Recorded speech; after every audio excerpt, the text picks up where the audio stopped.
So, during our last long rest, our adventuring party, who have recently come to their end for their trajectory at Dawnstead, have set off on their next goal, which is to return to Crestfall before the day of Glint. They have roughly just under a month to do so, so they have plenty of time to mess with, but there are some things they would like to tick off from their list before that day. For example, one of the issues that they had initially was the fact that Hjarlgron and Eldrith were on parole because they assaulted guards and eventually got put into jail for it. So as a recompensation, or a way to get off lightly, shall we say, the Warden of the jail in Dawnstead said that they understand that perhaps this was just a one-time thing and that they seem like good people, and thanks to Syldia's conversational skill and prowess, they were able to come to an accord to give them a short parole in order for them to do a favour for the Warden, which was to find a nearby group of bandits called the Humming Wings, and to bring back alive, preferably, either their leader, Hummingbird, or someone from the chain of command that they can begin to interrogate so that they can slowly work on dismantling that bandit group that has been attacking merchant ships and merchant wagons. So, with Versa in tow, they began their journey back towards Crestfall. But on the way, Versa said goodbye to the rest of the party, and our party members stopped off to head down to the coastal cliffside of Dahlia's Divide, which is a large river or strait that separates one part of Kelmont from the other, connected by 3 large bridges. Now, the cliffsides, as they slowly walked towards them and arrived to them, didn't seem to spew much information towards the party. Vast and brutal, biting cold winds that kind of felt like being punched in the face repeatedly by an ice-cold gauntlet were problematic, but nothing to be, I suppose, annoyed at to the point where they had to turn around and stop. Thanks to the perceptive eyes of a couple of the party members, they began looking around for any clues to find these bandit members. After following the cliff coast down the eastern side, they followed some of the rumours that some scouts mentioned, that there was some nearby traps and tattered cloth towards the coast side, but no one really ever goes there because of the blowing and cold winds and also the over 100-foot drop into most likely death into the Dahlia's Divide. But adventurers went forward and began investigating, and after about an hour or two of looking around and following the cliff line down, they eventually came across a slope, an incline that led downwards into the bottom half of the shore, where the pebbled beaches meet the river's wrathful waves. Some more scouting led to them to find a abandoned large artillery tower that had a ballista at the top of it, but on the inside was completely abandoned and worn by weather. There wasn't much inside that remained except some small pieces of, I suppose, previous belongings to maybe a guard or maybe a homeless man that might have just decided to take up this place as redundancy, and also a locked basement that the party later found out was holding some explosive artillery bolts. Either way, there was not much here for the party initially. They found some armor that suggested that the knights here were from Arendelle, but other than that, nothing in particular. Leaving this place behind, they continued down the slope towards the pebbled shore further down the eastern side, eventually leading to what they could see in the distance as a culmination of wooden shacks put together by what looked like driftwood, and almost held by red tattered cloth with symbolism of some sort of bird at the front of it, poorly designed. Our party members assumed that perhaps this could be the place where the bandits were hiding.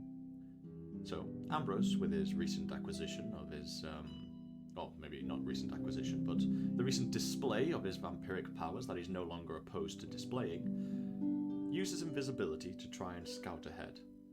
And although that did make him impossible to be seen by any of the bandit scouts, it didn't make him ethereal, which means he tripped one of the tripwires that was hidden between the tall river grass that was nearby, which resonated a couple of bells almost like an alarm system.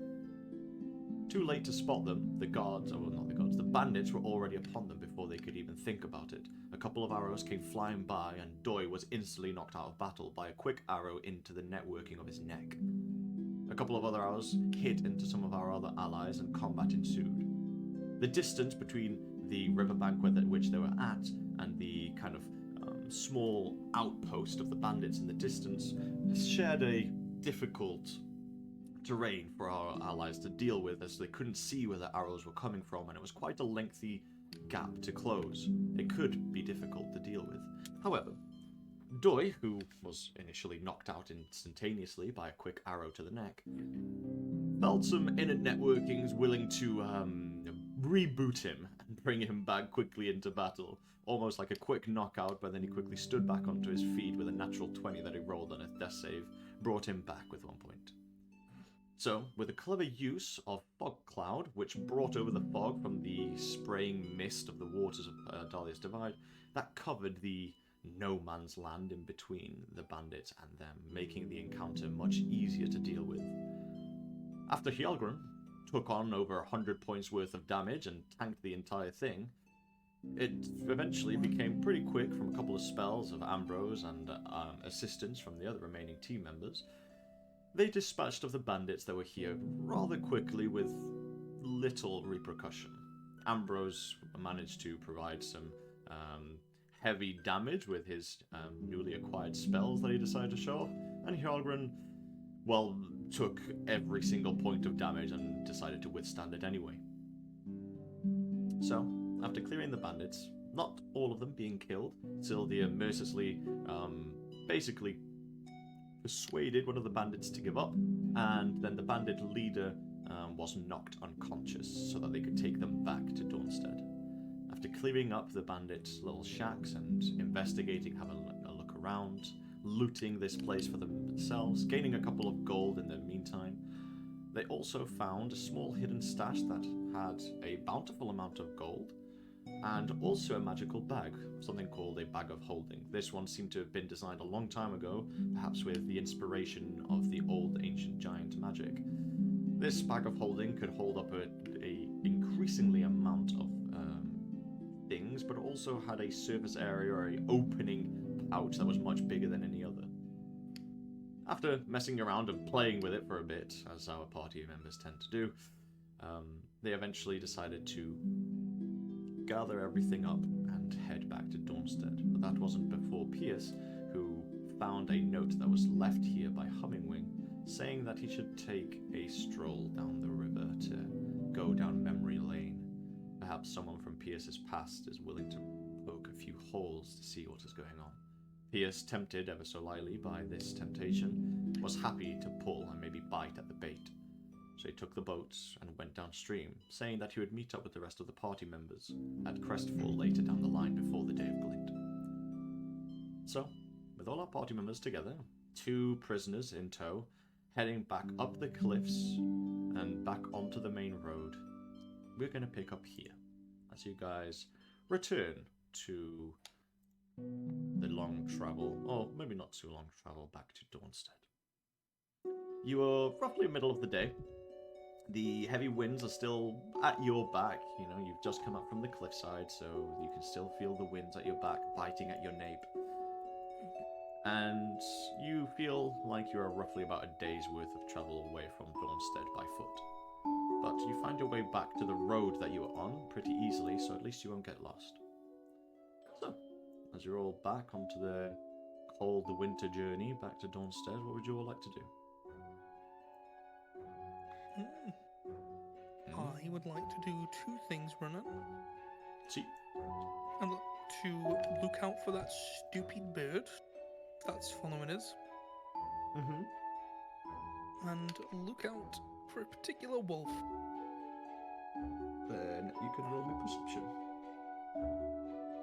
Give me but a moment. For some reason my alchemy's taking forever to open. Hiya! Open, alchemy. Open!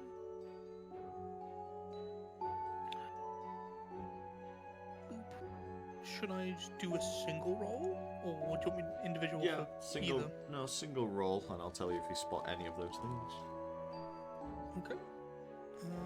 Skills. It's finally up. Let's go. Participation. Check. Oh, You see nothing of either.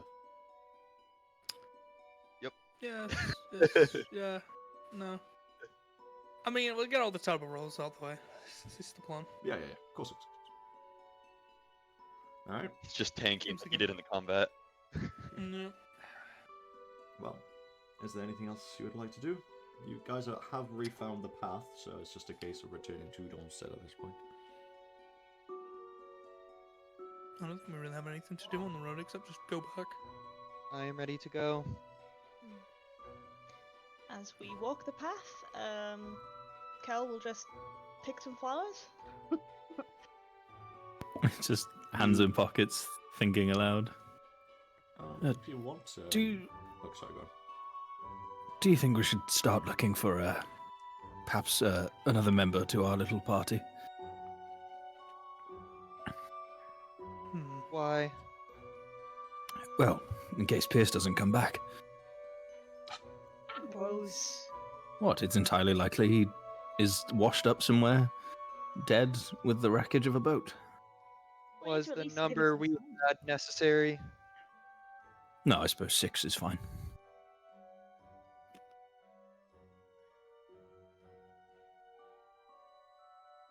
I think we're fine. He Celwydd, how- just left. We cannot consider him dead yet. Well, He's right. I mean, he survived by himself for however long before we found him. It's just that was before he had a target on his back from his previous ventures.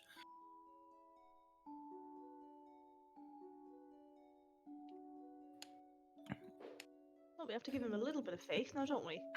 He can take care of himself. He's not a child.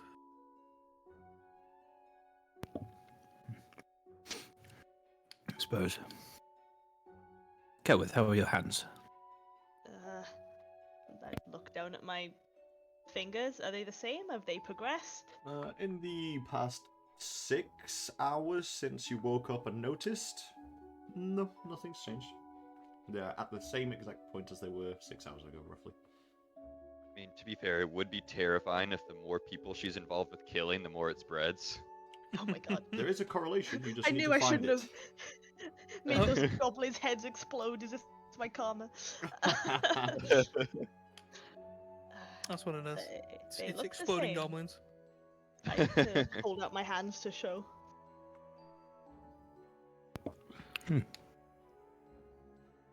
Well, we had better find answers to what this is, because I Maybe don't think. gloves. Yes, I don't think you'd be a terribly good harp player if you completely turned into immaterial matter. Yeah. We'll start looking somewhere, and hopefully a book or a person knows what's going on. Well, we are heading through Primtir, so perhaps the extensive library and the librarian might be of use. Although, not for me. I was thinking Well, what that. did you do? Well, I got myself banned, didn't I? Of course you did. Apparently, a magic library, not the place to use magic.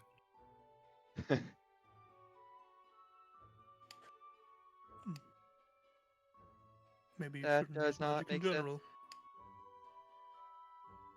Well, perhaps I can get myself unbanned from said library.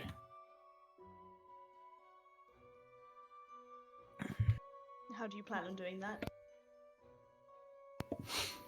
Well, I have my ways and a bit of devilish charm. Going to hit on the librarian, isn't he? I'll look at him as I say that. Well, you know, she did seem quite into me. Did she? Remembers the absolute Did she? deadpan zero emotion that was expressed in her face. It's very hard to get. I got her to crack a smile, and I think that's probably more than most people can. Ambrose's worldview is vastly different to everyone else's.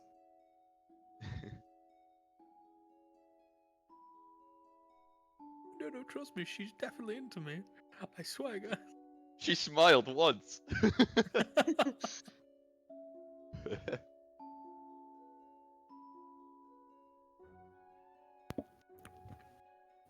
It's worth a shot, anyway. It's that, or I somehow find a really rare, unobtainable piece of writing or a magical book, hand it over, and as a gift, you know.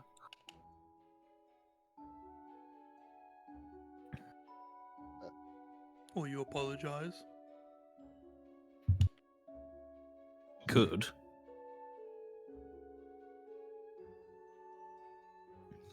Only as a last resort, though.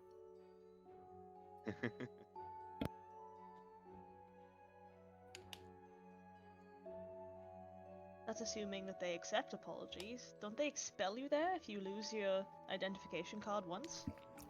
Exactly. If you Don't lose your you little explode pin if badge. you leave? It's so harsh.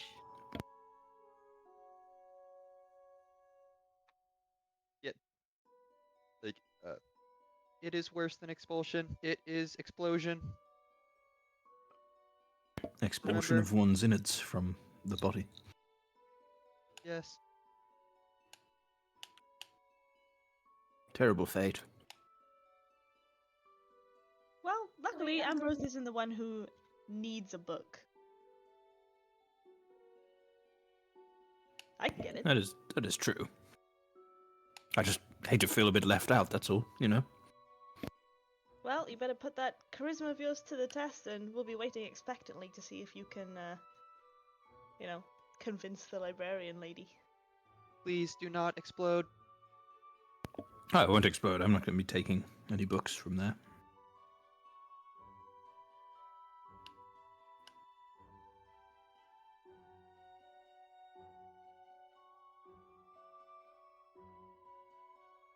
Okay. So, are we marching onwards? Suppose. Yes. The sooner the better. March. If you mentioned that you want to pick some flowers, that's something that you'd like to just do casually, as in pretty flowers, or would you like to look for alchemical reagents, as in picking flowers? Oh, I was looking for pretty flowers to make, some for my hair. Ah, yeah, then no problem. I imagine that tons of them just got fucking blown out in the wind. Oh and yeah, shit. definitely. So yeah, just casually as we go along, just making daisy chains. For sure. Okay. Alright then. So, it will take you a day's worth of travel. So let me quickly go to the calendar. Where are we? It should be on the 4th now. Well, it'll be the 4th when we travel. Let's move the calendar over. Our friends do not need to see that. Yes, we'll be heading up to the 4th. So a day's worth of travel will take you to Tabril's 4th, which we now reside at. So, a day's worth of travel on goes. I shall move your party token. As we arrive after a day's worth of travel and resting overnight, which, by the way, is there anything that anyone wants to do at night time before you arrive at Dawnstead? Because you'll have to make camp, sleep, and then the next morning you'll arrive at Dawnstead. So is there anything that you want to do over the night? Other than take watch, not really. Kill a couple of squirrels. Nice. Got a couple of 1 Ah, XPs. Cheeky bit of 1 XP. Cheeky go get tube. Sure. Then, because you're so close to a large city, there isn't really much risk on the road, and you guys have cleared the most recent risk to this road anyway, so there isn't much dangers to deal with. So, after a day's worth of travel, you would arrive on the next day, on the next morning, at about maybe 10 o'clock in the morning or so, at Dawnstead again. Really quick blow. Yeah. On the Kelmont map, the one with I'm just looking for how much, give or take, is 25 miles or 50 miles. So, 1 second, if I take you to this map, and you click the tactical mode, Yes. Each hex is 24 miles. And 24. and from what it says on the Dungeon Master's Guide is that a party can roughly clear that amount in a day. So each hex of these is a day's worth of travel. Yeah. But... Okay. So if We'll you not do that. yeah, so if you look at this map, you'll be able to tell you exactly what the distance is between each place. I'm gonna get rid of this spell leader. Okay. Let's zip our way back to Dawnstead. Woo! And as you arrive back, you can see the large crowds of people swarming around like small waves in a rippling lagoon. You can see plenty of people making around their day. It is classified, I suppose, as one of the kind of weekend days. It is the day when not many people have to go about their day-to-day lives as per norm. There are market stalls open and people enjoying the streets for what it is worth. Maybe enjoying some of the splendors of autumn before they die out now that winter has become. These trees last ever so slightly longer than others before wilting, because they come from stonebark trees, but nevertheless, people are enjoying the atmosphere whilst they still can. Sadly, the warm orange light no longer really bathes Dawnstead anymore, as winter is here, and instead we are surrounded with greyish and white clouds with little specks of a blue sky above in between. It is starting to get bitter. But yeah, as you arrive, what would you like to do?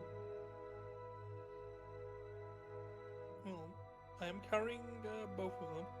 We have some So- dudes to Well, turn one of in, them's don't we? walking because he was fine. The other Yeah. you can carry the Oh, captain, okay. Okay.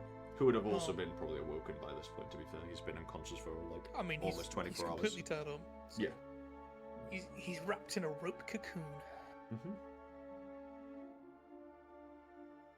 Well, it's time to Amazon delivery drop off these people Yeah, and get the fuck out of here. to the warden. To the warden. Crossing past from the entrance to Dawnstead over to the large barracks in the left side of the large cathedral. Many people look your way as your party kind of walks in between the main path, and a lot of people glance eyes at these one bandit that's walking behind you with shackled hands and the other bandit that's over Hjarlgron's shoulder, probably wriggling, and you can hear him like, he's probably muzzled, but you can hear him kind of like trying to like break out and make a fuss out of it all. But at this point he's realised that there really is no hope at this point, so he's just kind of given up.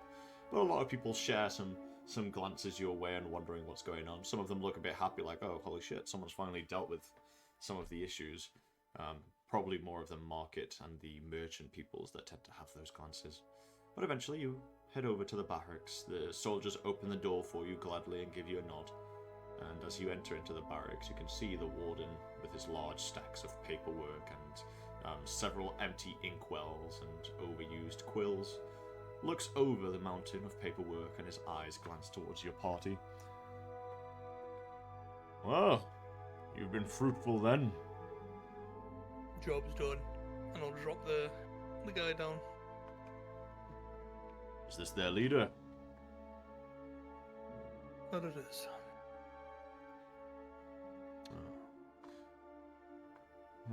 He looks at him. I thought Hummingbird was a woman.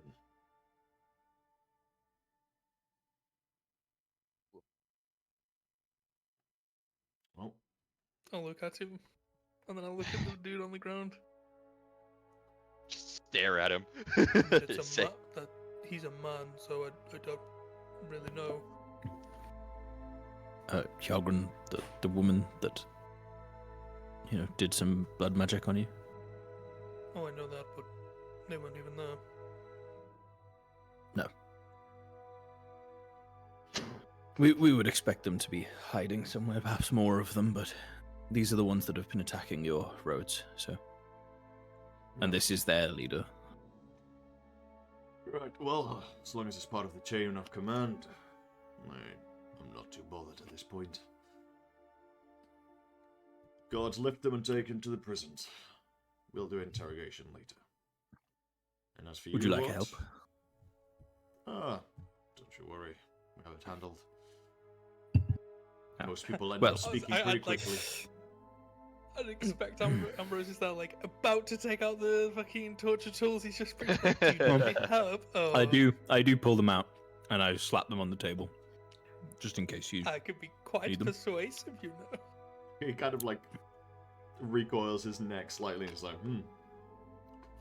well, we weren't going to use such methods. But if he doesn't speak or gives us any information, I will maybe call for your favor. The threat of using them sometimes itself is effective. That one there could be mistaken for a testicle twister. This warden looks at you like, I don't know why you know this, and I don't know why you, and I don't want to know why you know this. I think, he looks away as if he's like, I'm just gonna try and not engage in this because I don't want to like have to pry into why you've got torture tools and stuff like that. So I'm just gonna look past this real quick. And he looks at the rest of you. Oh, classifier parole is over and you're free to go. Thank you. If we need any more assistance with dealing with these, hopefully further down the line, perhaps you can help us when you return, if we haven't dealt with it already. Sounds good. Very well. Well, thank you for your assistance in helping us and getting rid of these bandits. Enjoy your freedom and try not to assault any more guards, please. He looks at Hjarlgron and Eldrith, particularly. Just gives a smile. Doesn't say anything, just gives a smile. Other This is far from places, heaven. These gods will pay. other places might not be as hospitable.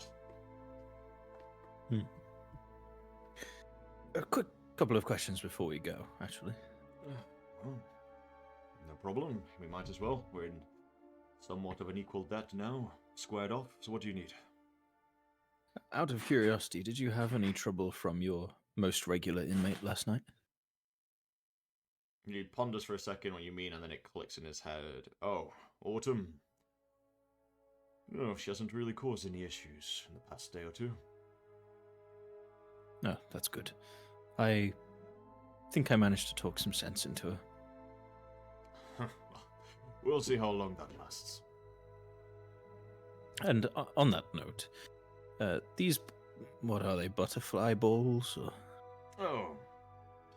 I'm not really well acquainted with them myself, as you can imagine. I have much to do. But, yes, I believe Helena Farwood, she has one at least once every month or something along those lines. And you said you're not very well acquainted. Are they? They're not like a public city affair. They're more like a personal thing that she hosts. She enjoys being the center of attention a bit. Enjoys the luxurious aspect of it and feeling a bit above the crowds. So she enjoys putting on a spectacle. But I believe only some of the highest members or nobles tend to visit these balls. Do you need an invite? He looks to another god for help. He's like, do you need an invite? One of the guards looks to him, if I may, Warden. Then sometimes Helena, if she really wants a certain member to attend, she will send out invites personally, but it's almost unheard of. Normally, if she wants to start, putting fingers in more pies, shall we say. One of the other ways that people tend to address these is with either invites, networking of family, or bringing a butterfly mask of your own. Sometimes you're allowed Of course. outdoors. I mean, it depends which one's of the highest, principle you can get, I suppose. Well, it's just a few of us are performers looking to grow our repertoire, you see, so I was just wondering, whether they sort of take on bands, as it were? Oh, entirely. She always has live music. I reckon if maybe you know, put on a bit of a performance and got a bit known, Eleanor would be happy to have the most recent acquisition of the musical enterprise. You just have to put on a bit of a stage. Before the ball itself? I think that makes the most sense if you want to get known. Perhaps while we're here today, gentlemen, we can figure a little something out. And I look around at everyone. Yes. Get ourselves out there a bit. Yes, of course. Draw enough attention without drawing too much attention, as it were. I understand she's not someone you want to get on the wrong side of. No, she tends to know a lot about the ongoings of the city pretty easily, but I mean, there's bards and bands that play at every inn every night, so you're really gonna have to try and at least stand out a bit. Where would be a good one to catch some attention, do you think? We've already been in the, what is it called? Autumn's Leaf? Yes, we performed once. That was a good day. We've heard of all sorts. I mean, once we had to disband a group that was trying to do a live play in the middle of the town square. I mean, it was ballsy, but we did have to dissipate it pretty quickly. Oh, why is that? Well, it was invasive to the market square, I suppose. He looks to the warden for clearance as to why they did that, and the warden, nods his head. I see. So you can perform, but you can't be in the way. Maybe choose your time and a place correctly, I would say. We're not one of those anti-establishment performances, if that's what you mean. No. Well, No politics here. well, that helps. But would such a performance, disbanded or not, catch her attention, you think? The lower guard pipes up, probably maybe out of line, and says, well, I mean, if someone was playing in the middle of a city, they're bound to take notice. He then looks to the warden, who's looking down at him yes, I'm sure that would be bound to bring some commotion. Anywhere where we can put on quite a spectacle without treading on your toes. He looks at the two prisoners that you brought. Perhaps my guards will be slow at their arrival. Oh, Hey, that is quite the favor. I love corruption.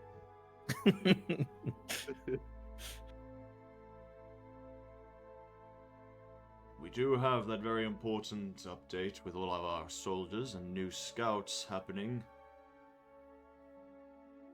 So perhaps, we should think about organizing that, Squire? And he looks to the god.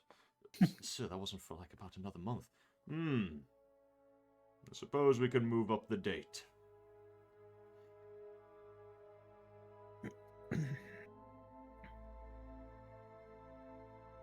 The warden looks to all of you.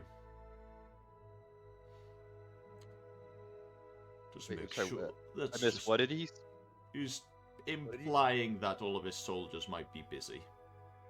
Okay, That's sorry. something that gives you guys a bit of time to do something. Yeah.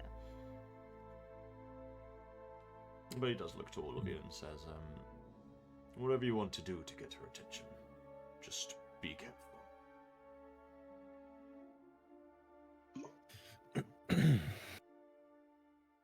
Understood. He looks at all of his mountains of paperwork. Well, come on, Squire. Let's go and make sure the news gets out of us having to get a barracks meeting tonight.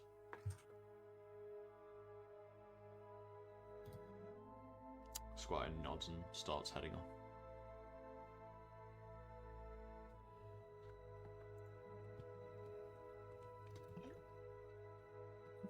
Well, always good to be of service, I suppose. And if you are serious about And wanting thank to you get into for- one of these balls, you are gonna need the whole get-up. And he looks at Hjarlgron, who's basically wearing, like, furs and leathers, and he's looking at some of the other people that are wearing a bit, commoners' clothing. So he looks around and he's like, you're gonna have to look the part as well. So more than just the masks. I'm just looking like a bit It is confused. a high-end ball, after all. Don't really understand. He means you'll have to dress nicer, Hjarlgron. Am I not dressed fine? Not for the lords and ladies of the south, as it were. Hmm. Although, we might be able to whip you something up, and perhaps we can make it part of our performance today to catch the eye. Does Hjarlgron need a hat? He looks at Ambrose. Perhaps a hat and a very large, very fancy coat. Ooh, with tails. With tails, yes. Like I'm mine. I'm just looking at everyone like, what are they talking about? And the process to turn everyone into Ambrose begins. Hjarlgron for like a tailoring would be such an experience. Oh, we should do that immediately, I think. They'll have to work Somewhat out about for them. kind of lifts over the the draped bear on his back. It goes over his head. The fur could stay. That's a symbol of status, right? You know, it actually could work. We could make a whole performance themed around Hjarlgron's sort of giant figure and his tribal image, you know. Hjarlgron, what kind of music do they have in the north?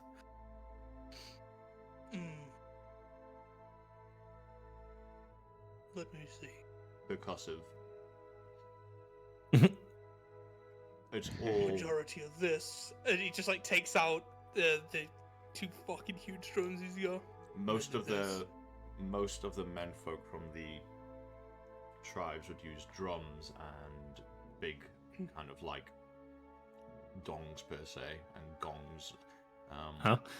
Dong gongs. Big dongs. Big dong gongs. Tongues. The dong the gong. Yeah. Well, yeah, literally. But there are also some of the smaller folk that would use ice flutes, which are basically like really large icicles that have been turned into musical instruments, essentially. Ooh. For wind percussive music. Indeed. Sometimes they'd carve the skulls out of the fallen foes and use them as a whistle. Well, I don't think we have any of those on hand. Let me tell you guys. I mean, I could probably make one if we find someone. Let's not be killing anyone in the city, Hjarlgron. We've just got you off No. parole once. No one's skull here is of use, and I look around at everyone. Small. Too small. So, to Right. be clear, Wrong shape. this warden in the last 60 seconds has seen us pull out torturer's tools and talk about making an instrument out of human skulls. Yep. No, not human skulls. Skulls. Yeah, you Not know, of you're right. humans. You are right. There are no humans up in the north. The enemy is Uh. wildlife. What about a deer? What a deer do? A doe? A deer? A female deer? Hooray! Right. Drop of God's son. But I don't know. Or a stag with magnificent antlers? Potentially, as long as its skull structure is more elongated, there's a good chance it'll work. All right.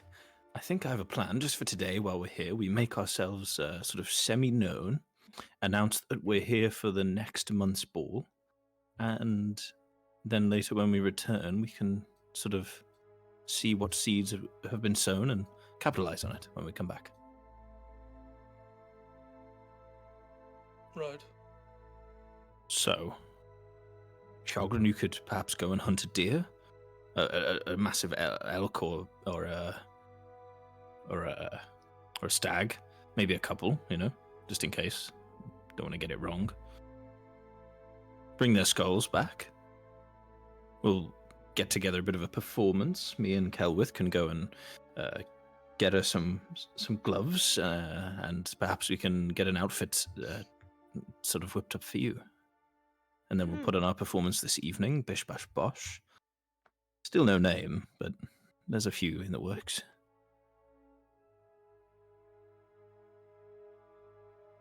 And then we can Well, I suppose. we can I'll get skip off town. hunting. We can skip town before the next day even comes, and we'll have sown quite the impressive seed to grow a tree of spectacle, as it were. Very well. Shall return soon. I'm gonna go out. I'm gonna go hunt some deer. I am going with him. I'm going with him. Have a Hjarlgron, do you know your measurements? What? Your measurements, Big. head diameter, chest width, waistline, your height, your inseam, perhaps. No. Okay. Would like me to Just commit his dimensions to memory. Do I? any of What's you your- know how what's your to memory do like? that? Beep beep beep beep. Beep, beep, beep, beep, beep. I'm just gonna stand next to Hjarlgron and just sort of use myself as like a measurement for him. Hmm. How tall are you? 10 feet. Oh, nice. 10 So I Oh, nice. probably head level with the bottom of your pecs, maybe. She, Celwydd snaps her finger. Oh, I've got it. I've got an idea. I will stare at you with Ambrose next to you for scale, and then when we go to the tailor, I'll whip up an illusion of you as I remember you. Right. That could I'll work. just stand still for the moment. Ambrose just also stands still next to him, sort of hands in pockets. I think I've got it. Comes up Cool. and kind of feels the like width of your like bicep.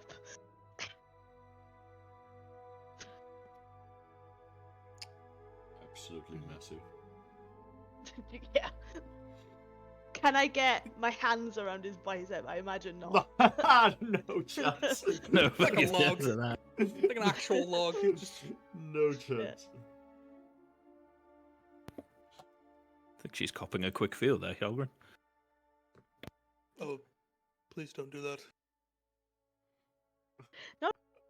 Because we don't want your biceps to bust out of whatever clothes you're wearing. As exciting as that would be. Maybe that can be the finale. He just flexes on his entire shirt and Yeah. rips off. It all just explodes off me. Like when women like they rip off the bottom of their dress, except it's just his sleeves exploding. There we go. Yeah. Like, It's when he some of the buttons rages. explode. Yeah. Hit a child with a button after a like. Oh my god! His Ting! like crotch button just launched his across the room. Amazing. Just like nail the butler in the middle of it. Poof. Oh. What if we call our first song "Fury of the Frost" and we end it with that? Oh, nice. Ooh. What we could With do. him just doing like bodybuilder moves. Yes. At the very end, he As just we- rages. As we merge the sounds of the frost with some of the more sort of string instruments that we have available to us that they would be used to here, and it would create a sort of new blend of music. If you do need any frost, I have that on hand. Well, I'd imagine with my little servant and my mage hand and myself, we can put together quite the ensemble with Celwydd playing with your drums, and then at the end some perhaps pyrotechnics, and looks around at like Eldrith. I can be the special effects. Special effects, God. yes, perfect. Whatever we have, really, just let it all He's go. the projector. And then at the end, Hjarlgron will tear off his sort of fancy outfit that we've put together for him, as wasteful as that is, and I would hate to see it happen, but it's going to have to. Everyone will love it. Just let out a big roar. something Right. like that. Another outfit for when we attend the ball. Yes, we'll figure that out. He's You gonna know have what to you be need to do? our. You need He's to gonna get have to be our identical guy outfits. that destroys his Get outfit identical or his outfits, just instrument one- every time. one just a little bit smaller than the other, and that's the one I'm gonna flex off. You see, it's quite a thing actually. It's a new thing that some artists like to do, is destroy their own instruments and such things after every performance. It's a statement. Really? People do that? That you wouldn't catch me doing it. No, I was thinking that they're so expensive and they have so much history. I'd rather not destroy my drums. Look at them. No, I'm not I made them suggesting you do. myself. But if we get you some clothes, you can rip them to shreds and we'll just replace them eventually. Right, that's fine. Really show off your muscles and your ferociousness, you know? Sure. Can I go hunt that deer now? Of course, of course. Off you go. I request a hat. I need plumage as well. All right. Oh, how Needs feather, Doy. plumage. Any favorite colors or styles? I trust you. All right. Right? He's gonna come with I do like, not- the most pointy I do hat. not understand fashion or humanoid plumage. Oh my god, you know what Doy needs? Like a tri-tipped, really long pointy hat with a fucking... with a peacock feather. That's what he needs. Is Doi more sort of rounded and smoothed in like his sort of construct, or is he like very angular and square? Rounded. He's kind of a rectangle shape in general with like, yeah, soft edges. All right. Okay. Soft. Okay. We'll get him a very pointy hat. It'll contrast nicely with his smoothness. I'm just imagining him now with like, you know, the little party hat with a string. Very well then. Operation set up, the show undergoes. Hjarlgron, roll me a survival check, and if Doi is assisting, you can do that. Wait. Okay. Wanna do- Waiting. He's glitching. I have a plan. Okay, go for He it. has a plan. Spit Hjarlgron. the plan. How long are you willing to wait here for the deer? I mean, it depends. Do you have a plan? Yes. Then fire away. All right. So I am going to, me and Hjarlgron will go into the wilderness, Yep. and Doi is going to approach a bird. Easy And enough. what he is going to do is cast Animal Messenger. Man, I'm excited. I thought this one through. He's gonna Aw. cast Animal Messenger, and have him survey the area for, let's say, 30 minutes. The target is the biggest deer he can find. And while he's casting Animal Messenger, he's gonna cast Speak with Animals, and so he's going to relay a message in animal through the bird to the largest deer that bird can find, and tell him that there's a great danger and he needs to come to us. Can you put not the speak with animals spell, the other one in the chat for me, or whatever Animal it might messenger. be? Feature animal messenger. Deliver messages.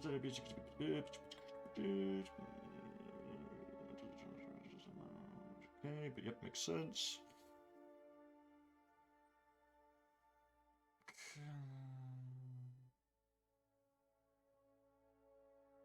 Oh, I see. So you're using Speak with Animals so that your message comes through as animal speak when it finds it. I see. Correct. That's gangster. Right, Oh, okay shit, then. who is this Cool. So... that's interesting. Very interesting. Cool. Okay. So what was your message? So you walk up to like a robin or something, and what is your message? You cast Speak with Animals, and then you use your Animal Messenger, and what do you say?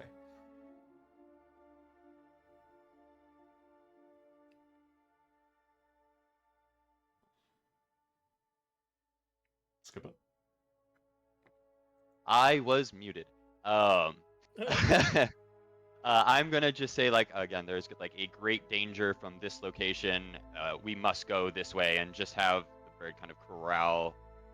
I don't know if like animals would understand like directions. Roll I'm me. just trying to convey that there's a Yeah. Yeah.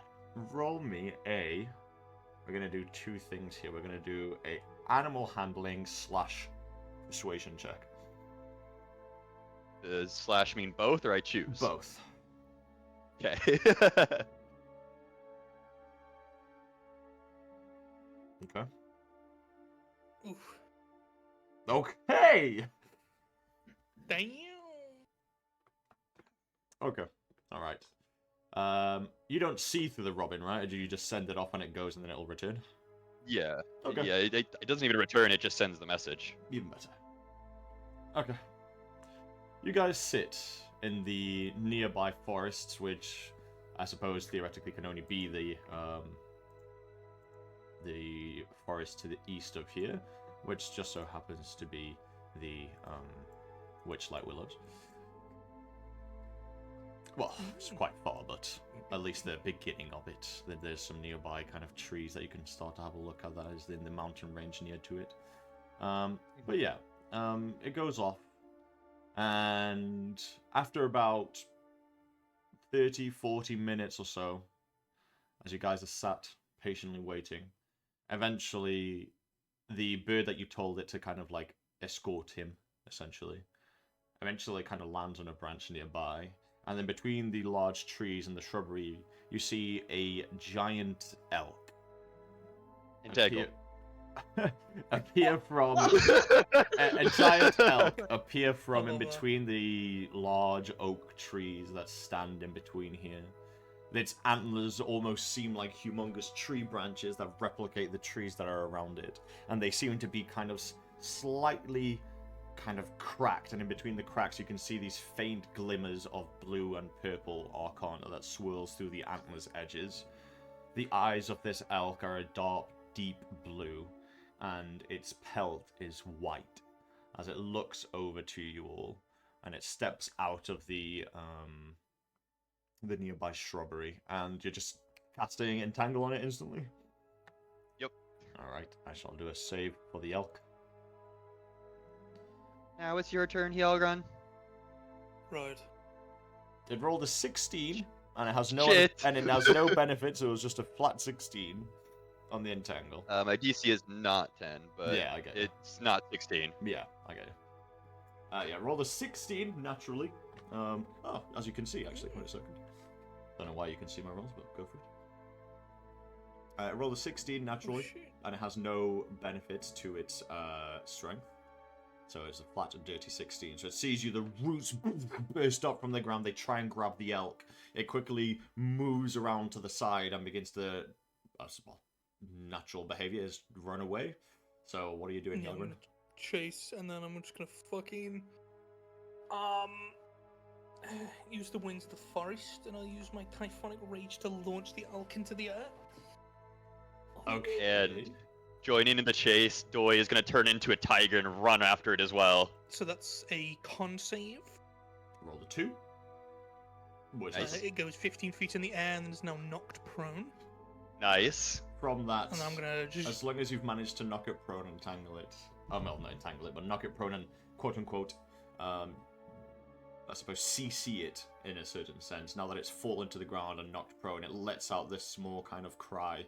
And as it lands against the ground, and you can hear maybe its back hind leg snap, yeah, you two quickly go onto it. And it is literally, although it is a beautiful giant elk. Okay, yeah, Whoa. I mean, Oh my god! that's over I'll double finish its it quickly, HP. Brandon. Zero That's hesitation. That's over double its HP. So I mean, yeah, it is. At the end of the day, although it is a beautiful giant elk, it isn't necessarily a creature of destruction by any means. So yeah, it flies up into the air. The elk lands. It snaps its hind legs. It lets out a cry, and very quickly you're on it already. You bring up your maul and whack it onto the side. It cracks on the inside. You feel it kind of on the inside. All of his organs kind of like rupture. It lets out another cry, and then the head just dies. Dead zone. I'll take out my carving knife and I will begin to proceed to carve it, mainly taking the head. Nice. See, Hjarlgron, much easier than looking. Very true, but at the same time, kind of boring. Is hunting supposed to be entertaining? For me, it usually is, yes. That's a 22 running. Do I get the skull? Yeah, with a 22 you get the skull. And you can get its white pelt as well, which is Oh, no. quite expensive. Mm. Yeah, you can add a archaic elk skull Oh, shit. Okay. and a white pelt. Do most humanoids find hunting entertaining as well? Not sure. I know my people find it, well, pretty much all we have up there. So if it's not fun, it's pointless. Unless it's for food. I thought hunting was only for food. Well, the large creatures up north pose a challenge. And not much else challenges us when we're up there. So, finding something that does give us a challenge is entertaining. Down here, not so much. Do you spend time with us because we are challenging? Some of you are. But, more so, feel with your help, this group, I think I might find what I'm looking for. What is that? A big hunt? Not? Even I don't know. Kind of like touches his chest where the scar is. Something lost, and I don't know of. What did you lose? If I knew, I could probably find it. Okay. Don't really think of it tonight. I'm also something deep within. Who knows? I lost compared something to who I from was. inside me too. Well, that's true, Doy. We do need to get that fixed. It does seem important. I hope you find it. And I hope we can fix your, stone? Yes, then I can be immortal again.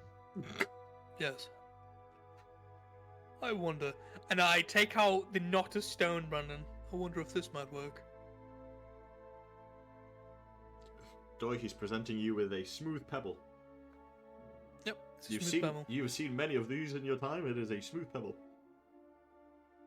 No, it was blue and purple like this. And he, again, takes the broken, well, not broken piece out of a fold in his metal, uses mending to fix it, and just shows Hjarlgron, it looked like this.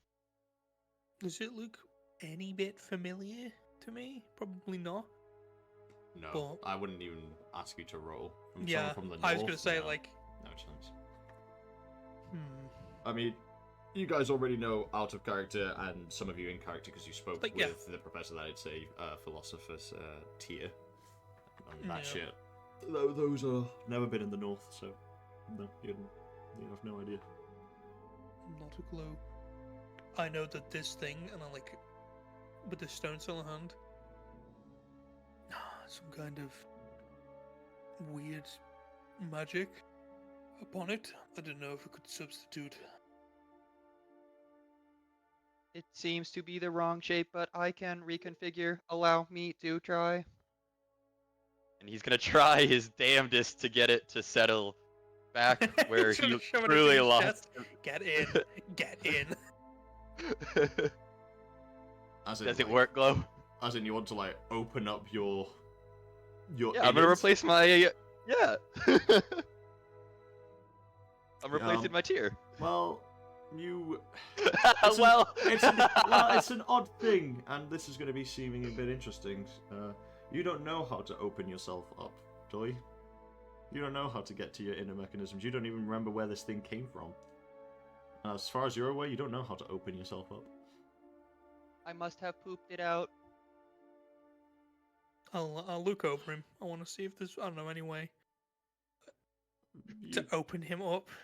Do I have a latch on my back? I have no visual sensors there. I'll have a look. You can Is look there any locks over on the him back? and you can do a investigation check on him. Oh, sheesh, investigation. Yeah, well, I got that. I got a 0 in it. Let's go. No, you just don't see any place where anything could open or latch open or anything like that. Maybe I could rip your chest open. I do not feel pain, but that sounds incredibly unpleasant.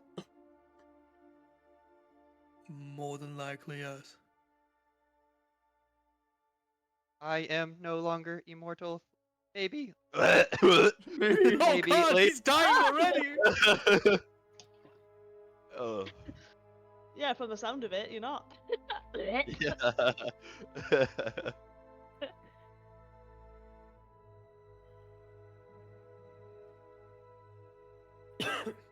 Well, how do we make this skull into a instrument?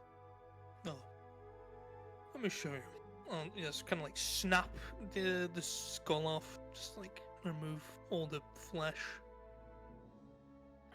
Take my time with my carving knife to just peel everything off. Yeah. Why don't we just Right. burn the flesh off? Well, we'll be doing that in a moment with the rest of the body, but it's easy with a knife, and it's less harmful to the skull. Now, Okay. he'll take out his carving knife, and through the back of the skull is going to come out like a hole, Mm-hmm.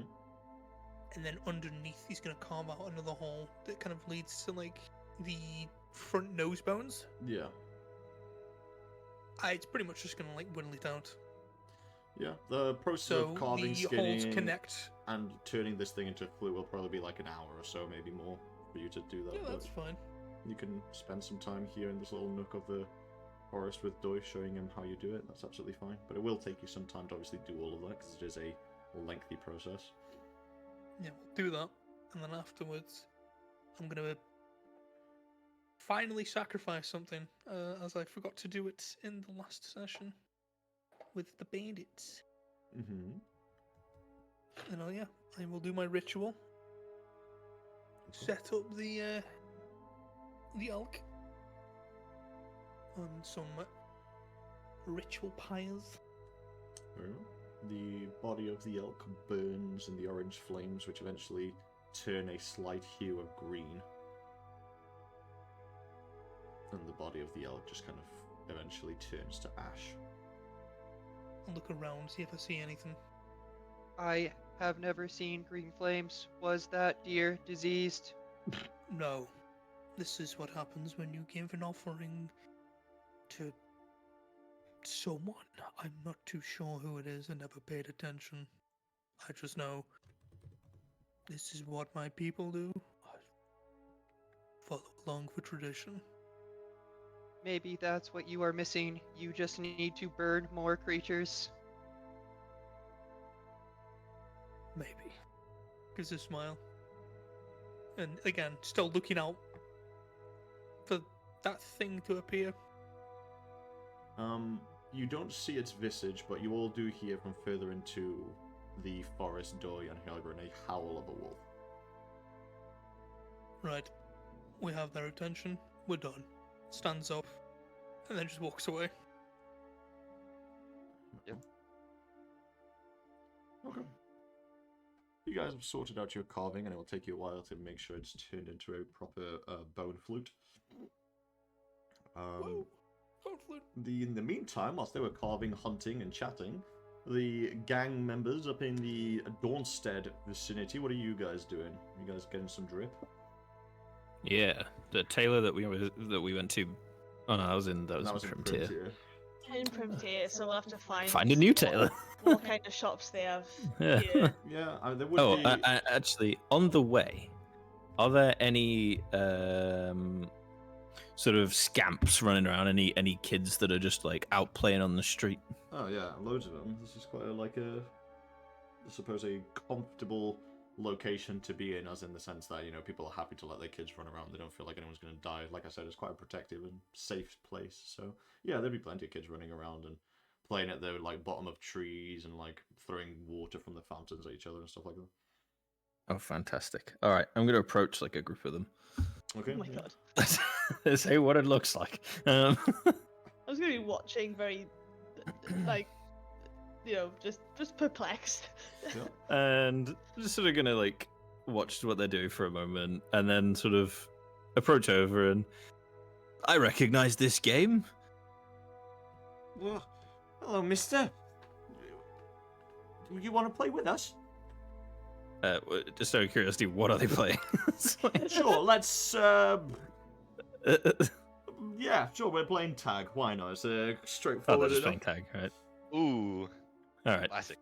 Not so much want to play, but you kids, would you say that you're particularly good with your voices, getting people's attention, annoying your parents, that kind of thing?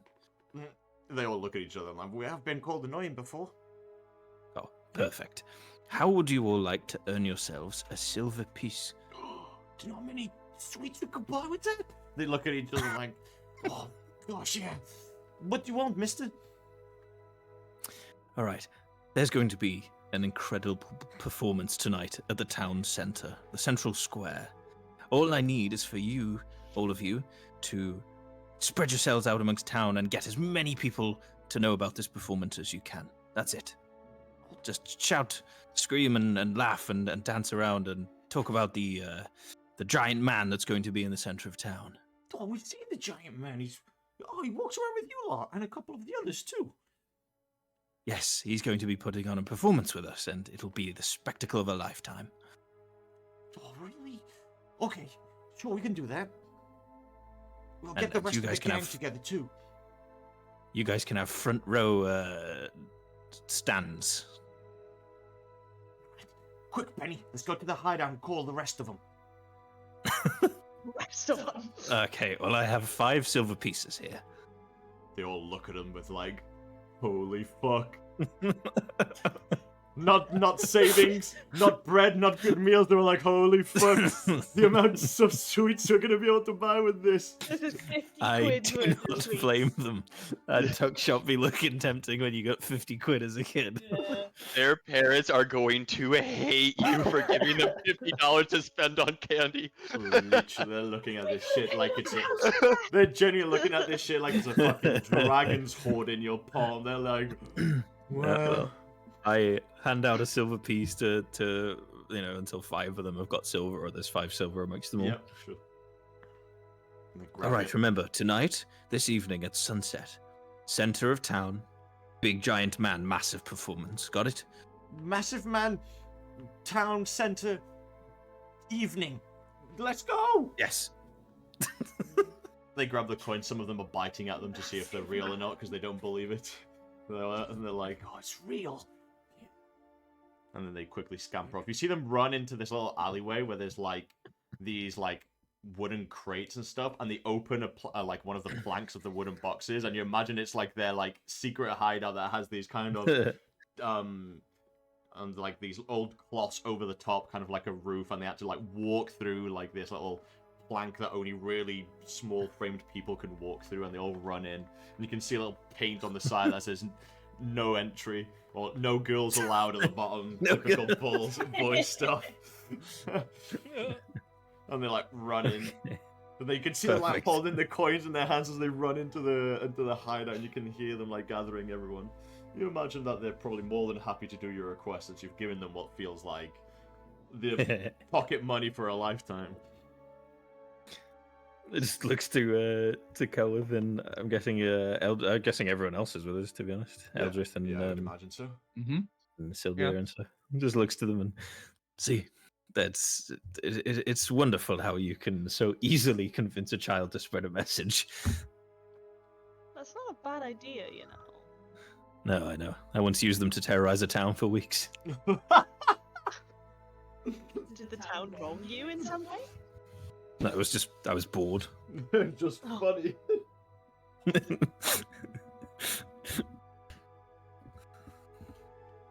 Right, we should go and find ourselves a tailor and see if we can get Hjarlgron his big hat and coat, and do some gloves and do a hat. Hmm. There's quite a few things. Sounds like a plan. Anyone else got a shopping list of clothes while we're going? And just looks around. Eldrith, any fancy star-spangled capes? Any cloaks? I think I look fancy enough. I think. He is wearing fine clothes, to be fair. Of course, of course. All right. Have any particular suggestions in what you might be able to add to this performance tonight? A few lights, flashing, magical sort of things? Well, I do have my dancing lights. But it's in the name. If it's not broke, don't fix it. No, exactly. Yes. All right. Let's go get a hat or two. We shall look for a tailor. Sure, yeah, it would be easy enough. Like I said, this place is, a lot of nobles here come for retirement, and it would be probably easy enough to find a upper/middle class tailors. It would be pretty easy to find it. We'll go middle. We are about to destroy one of the coats like immediately. Yeah, sure. We can find a tailor's called the Queensman.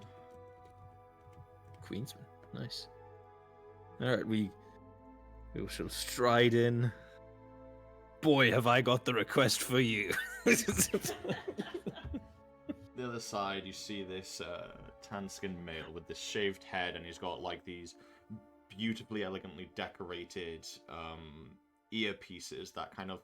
It's like those earrings that they cover the like outer rim with metal, and then they have like a metallic chain that kind of goes from the top of the ear down, and it kind of like fits to the earlobe, and he's got that on both sides. He has this golden makeup under his eyes, and wears these beautifully silk purple pinkish robes with these baggy trousers and these kind of long pointed Aladdin-like shoes at the bottom. And he's currently seemingly kind of like with this duster making sure that all of the top shelves from his tailoring materials are cleaned up, and he hears the bell go off and turns around. Oh, darling. I've seen more people walk into the shop today than any other. What can I help you with? He walks up to you. I like the well, it's glasses. not- Very fashionable. Oh, thank you. I like your style yourself. You're very fashionable, sir. It takes fashion recognition to spot it. I can only This, imagine this this golden request. sort of look. Oh, It's incredible. I'll have to show you one time. I'd love to learn the look. Absolutely. Anyway, it's not for me. It's for my friends. We're putting on a bit of a rushed show, and we thought, only the best would be able to help us with a bit of a request. Oh, I love a good show. What is it? Musical? Dance? Performance? A little bit of everything. Magic, music, spinning around, dancing. Yeah, that kind of thing. Will you be playing, handsome? Oh, I always play. I'm the lead man. Well, you can call me already there. I'm very excited to see it. What can I do for you then? New suits, outfits? So we have a rather large individual in our party. He's quite tall, looking like 10 feet tall, and pretty much made of muscle. Oh, what a hunk. We're talking... Yeah, that Get away from me. We're talking That a he is. Goliath, perhaps? I believe he is. Yes. It's very difficult these days to find materials to fit a Goliath. They have such odd body shapes. Yes, we're looking for something, perhaps just a large sort of leather coat, blacks, blues, that kind of thing. I think quite suits him. A couple of tails on it, nothing too fancy, just rather anything that covers his size, really. I could get a shirt perhaps tailored for him. Maybe some sort of dicky bow, something like that. Twin-tailed coat. not the dicky, but not like nobility. Think more like leather, sort of what to call it? Sort of new age punk. Oh, he kind of like realizes what you're actually after. He kind of like looks. He's like, oh, I see. A bit gothic, almost. Well, it's not usually my forte, but I can easily whip something up. It's not beyond my skill. Well, wouldn't have thought so. I mean, you look like a man who enjoys a bit of leather. Well, every now and again. The name's Fortis. He kind of puts his hand forward.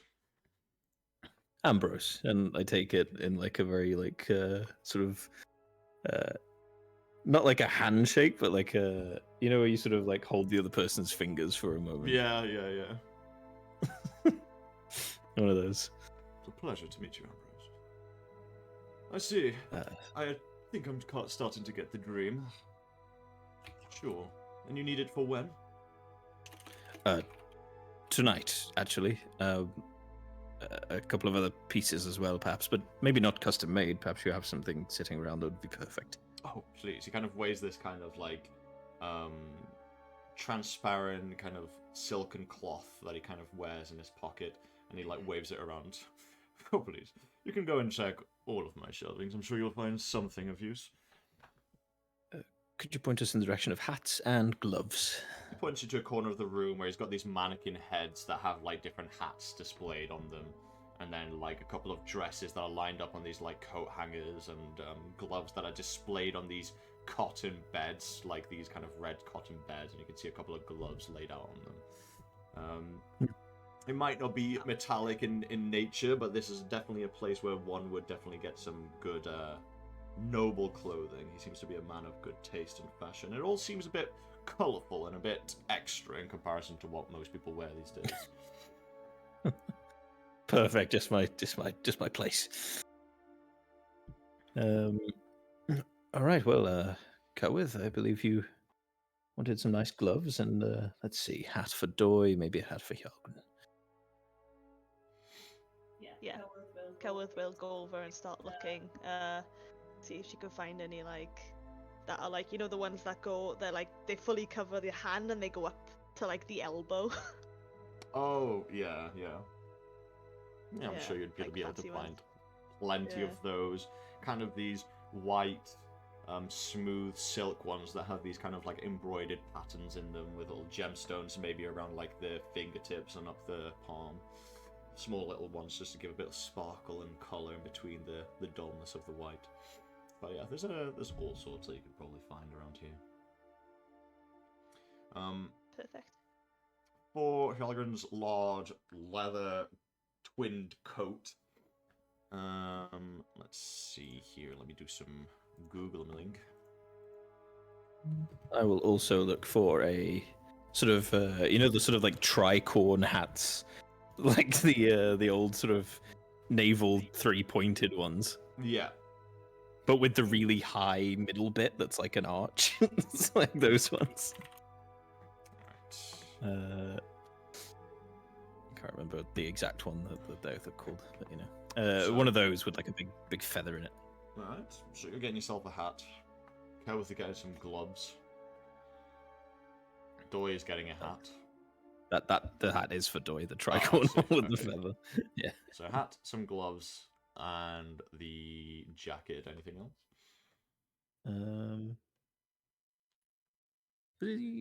Oh no, actually, would part of my. Let's have a quick look. My entertainer's pack, I believe, has a disguise kit which I've used, which has like it has like face paints and makeups and stuff in it. So I think I can use that for anyone that needs sort of like a little bit of like themed makeup or something. So yeah, we'll be fine for that. So yeah, the hat, Hjarlgron's coat, Celwydd's gloves, and Ambrose is going to get a set of gloves for himself that are like red leather. Okay. Yeah. Sure. No problem. In solidarity. Muda gloves. Problem. Yeah. No one will be able to tell. It'll come to like 8 silver pieces all together. Oh my. Bang. because it's not fine clothing that you're buying. You're just kind of buying like individual bits. If you were here to buy like tuxes and suits and proper fancy dress, it would have been more expensive. But since you're just buying like bits and bobs, it's not too bad. A couple of accessories. Later. Yeah. Yeah, you'll need to get your prim designs later. Alright, yeah, easy enough. He looks at you and says, "You'll have to return later. Maybe give me an hour or two to fit into this leather jacket." Oh, of course. I mean, if you need the exact sizing, it looks to go with. I think you have a little visual guide. Oh yeah, I might be able to give you an idea of what you're working with. Oh, that would be marvellous. So, I will attempt to conjure the image of Hjarlgron as he was earlier. He looks at him.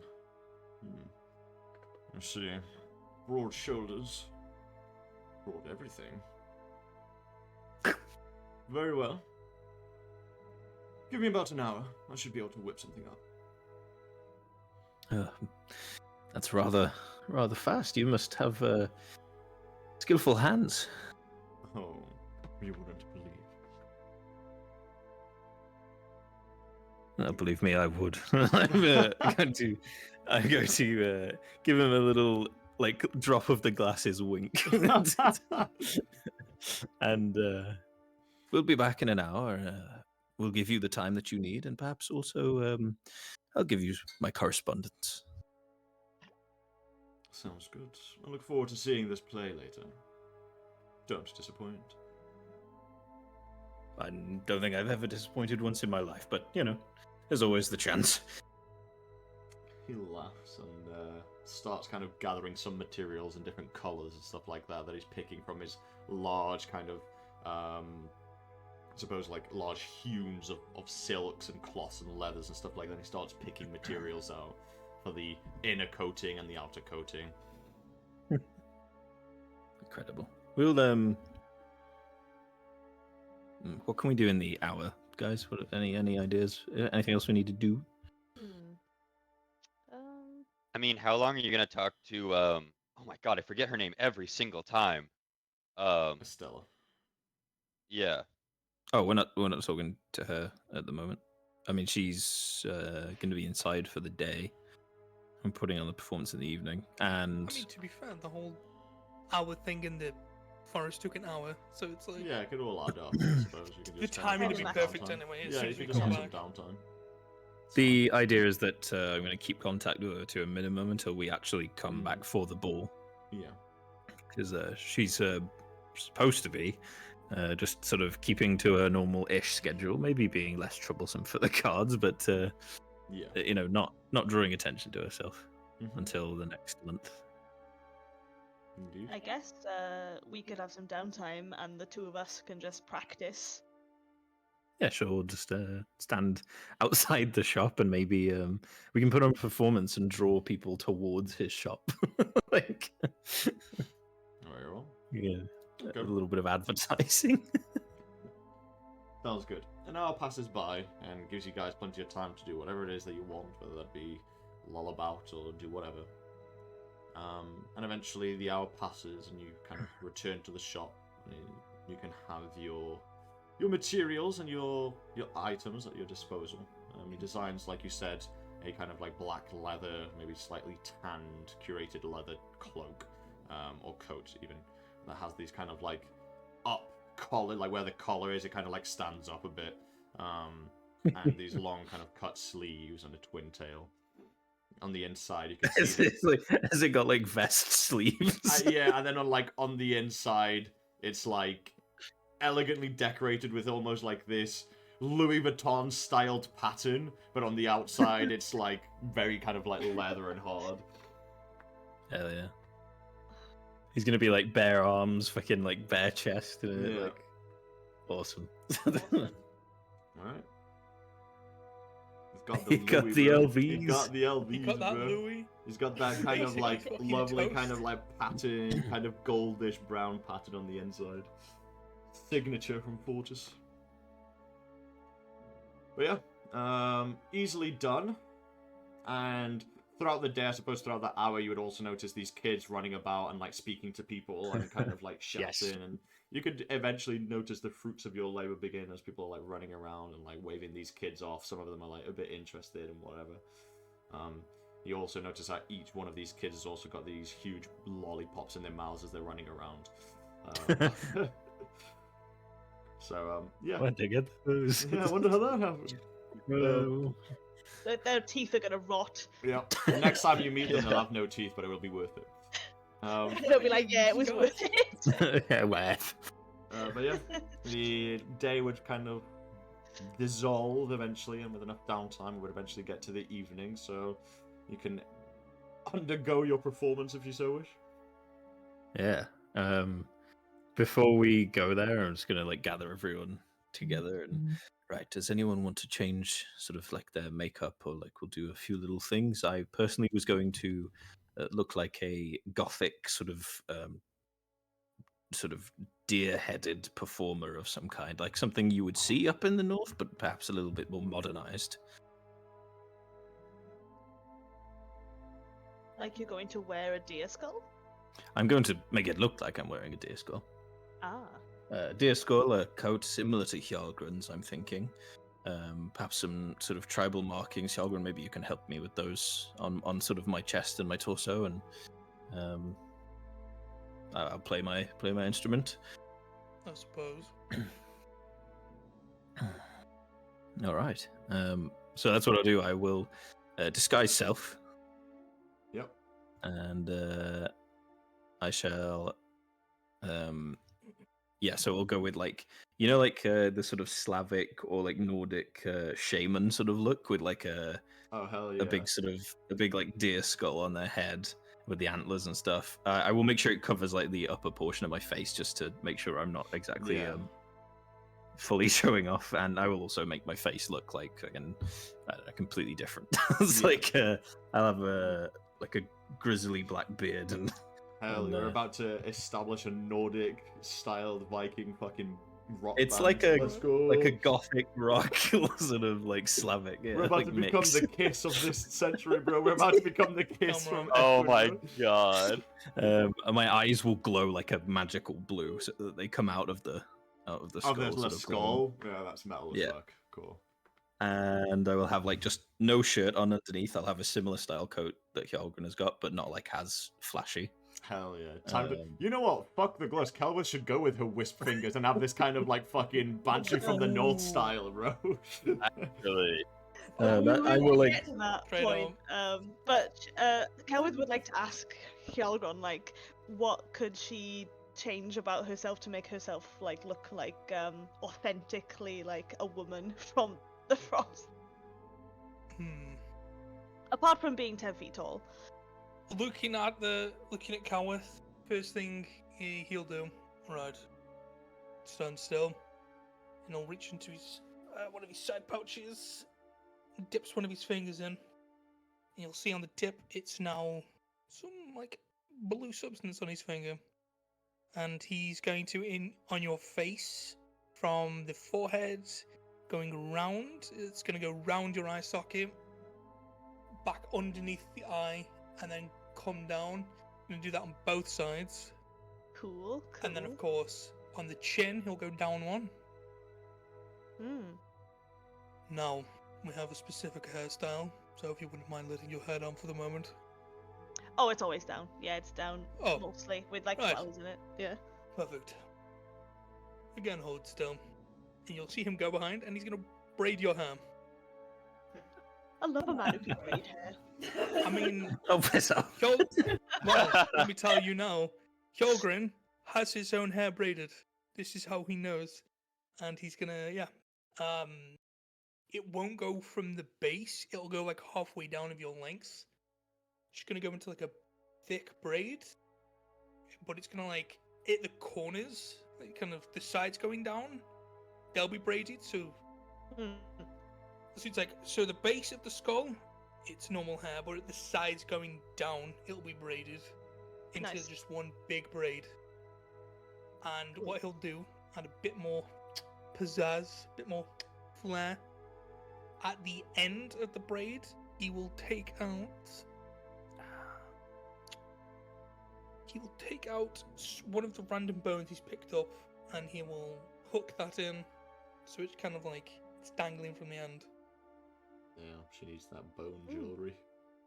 Damn Cool. right, damn right. Bone jewelry's best jewelry. And then, in fact, you know what? My bone carving knife will be at the tip. The one I no longer use. Oh yeah, you don't use it anymore. Metal. Yeah. So you now have a bone carving knife at the end of your braid. Fucking Handy. whip. Holy shit, this is cool. Fucking turn her hair around, fucking slice someone's throat by like whipping her hair around. Yeah. Fancy Right, that's good enough. And I'll look to Ambrose. We're going the shaman part. I might as well give you the same markings as the overseer.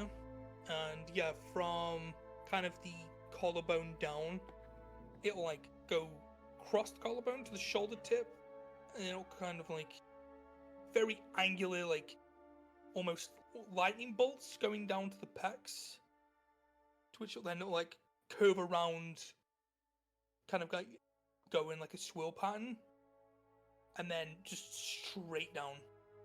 But the lines won't be like, you know, straight lines. It'll just look like someone's just like taken a bunch and just smeared it Like down. smears. Yeah. Going through, yeah. Metal. And then he will stick his hand entirely into the mag, and directly in the middle of your chest, it'll just be a handprint. Oh, nice. All right. Ready to look the part now. We have something for you as well, and I'm going to heave out this big, heavy leather coat for him. No fucking sleeves. Cut off sleeve with this like large twin tail and this upward collar. Black kind of tanned leather. Not something you would ordinarily wear, but I mean, suits the whole aesthetic of the metal band for sure. He'll put it on, and then he'll flip up the bare like leather hell that yeah, he's got yeah. over him. Yeah. So he's like how Reece has the deer skull. I've just got the bare head, just like covering, Nice. like over the nose part of me. Is this all right? You looked the It part looks before you got ready. Fantastic. Right. Let's see. Now, Doy, I also have a little hat for you, and I'm going to pull out the little tricorn hat with the feather. Excellent. Nice. Doing the real stylish one. Equipped hand. Oh, Right. I could use some war paint. Of course, you can use Hjarlgron's, I suppose, or I have some We makeup. do have kind of a look for children. Or Kind you of could like you could also bends think the down. ones that they use for the hunting bears and hunting wolves as well. Yeah. Because I guess he is a druid, so it's pretty fitting if you want to use the markings they put on their hunting pets. I suppose we can. He's put both. He's that. our child and our like attack dog. Yeah. So- You know what? I'll do both. The child paint will go on the back, which is just it's making it look like a small paw on the back of him. And then on the front, it will be somewhat kind of like claw marks, which then just kind of makes it look like it's trickling blood, but it's all blue. Ooh. We're all authentic as fuck. Hell yeah. I look to like Eldrith and Syldia. Do you two want any? I think I'll be behind the scenes. Syldia would say the same. She's like, I don't think I will be participating in the, in the band. Right. She's our age. 10 out of 10 impression. Thanks. That was pretty good. I was gonna say it's pretty spot on. I'll give you that. Alright, so with Eldrith ready at the background for special effects, the musicians at the front, Kildrith and Ambrose ready with the main instrumentos. We should go over quickly, guys. I know we've got a few, and sort of flicks through his journal as they're sort of approaching the square. Got a few suggestions for names. Let's see, we have written here. We got Hjarlgron and the Who's, and I don't think that one's exactly landing. We have the 7 strings. I mean, that was always a suggestion. It's very good. Seems But I the don't work think of a that one's musical stuck. band. Yes. And who the fuck wrote Grandmas and Gigatwinks in my diary? Kind of like slowly look over to It like, was Syldia. Yeah. But she won't admit Syldia it. sipping some fucking tea. They're funny. But the latest one that stood out to me, Hjarlgron, is actually something that you said the other week in Confusion. Morning stars. I think that really sticks. You know, especially because we're all about magic, and we've got a few people here that have some affiliation to stars or the sun and the morning itself. I think it works pretty well. Yes, It's an you're all afraid round. of it. Well, I'm not afraid of He it. messes with stars. I suppose. It could double up as, you know, the way that you deliver crushing blows with your weapons, but also mourning, as in, you know, mourning something that has passed. And if anything, that would be me, because I'm kind of almost dead. You are old. Not because I'm old.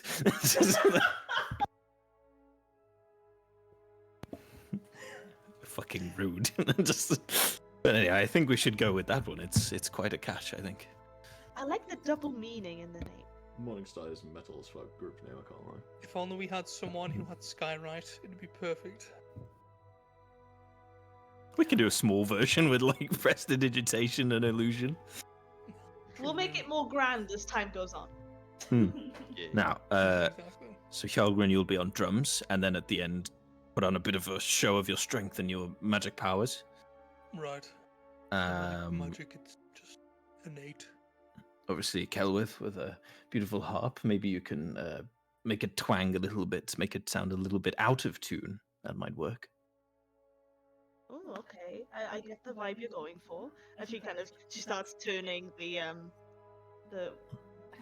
don't know that The- terminology.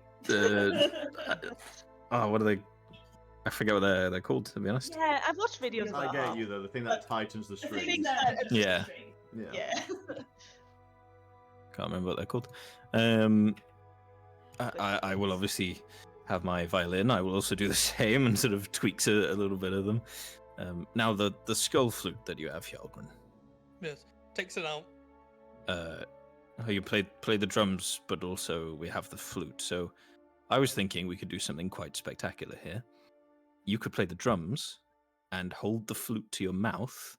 Well, actually, you won't hold the flute to It'll make it look like the flute is at your mouth, but you'll be playing it with no hands, because I could summon my little servant. I'm relatively good with the flute, and I believe I could also, on the side, make him play the notes for you. You just need to blow. Right. They'll be particularly impressed with a giant that can play the drums and handlessly play the flute as well. I suppose we can give it a go. All right. Does it work the same as a normal flute? Just bigger? Pretty much. You will hear the sound of the creature that it is. Oh. Oh. I was imagining it as one of those what are they called? The fucking The aztec death whistles. flutes? Yeah, the Yeah, death the ones that whistles. scream. It's similar, but instead of a scream, it just mimics the noise of the creature that was slain. So in Not nature, the I actual like that. slaying noise, just mimics that. Yeah. No, that's cool. That's cool.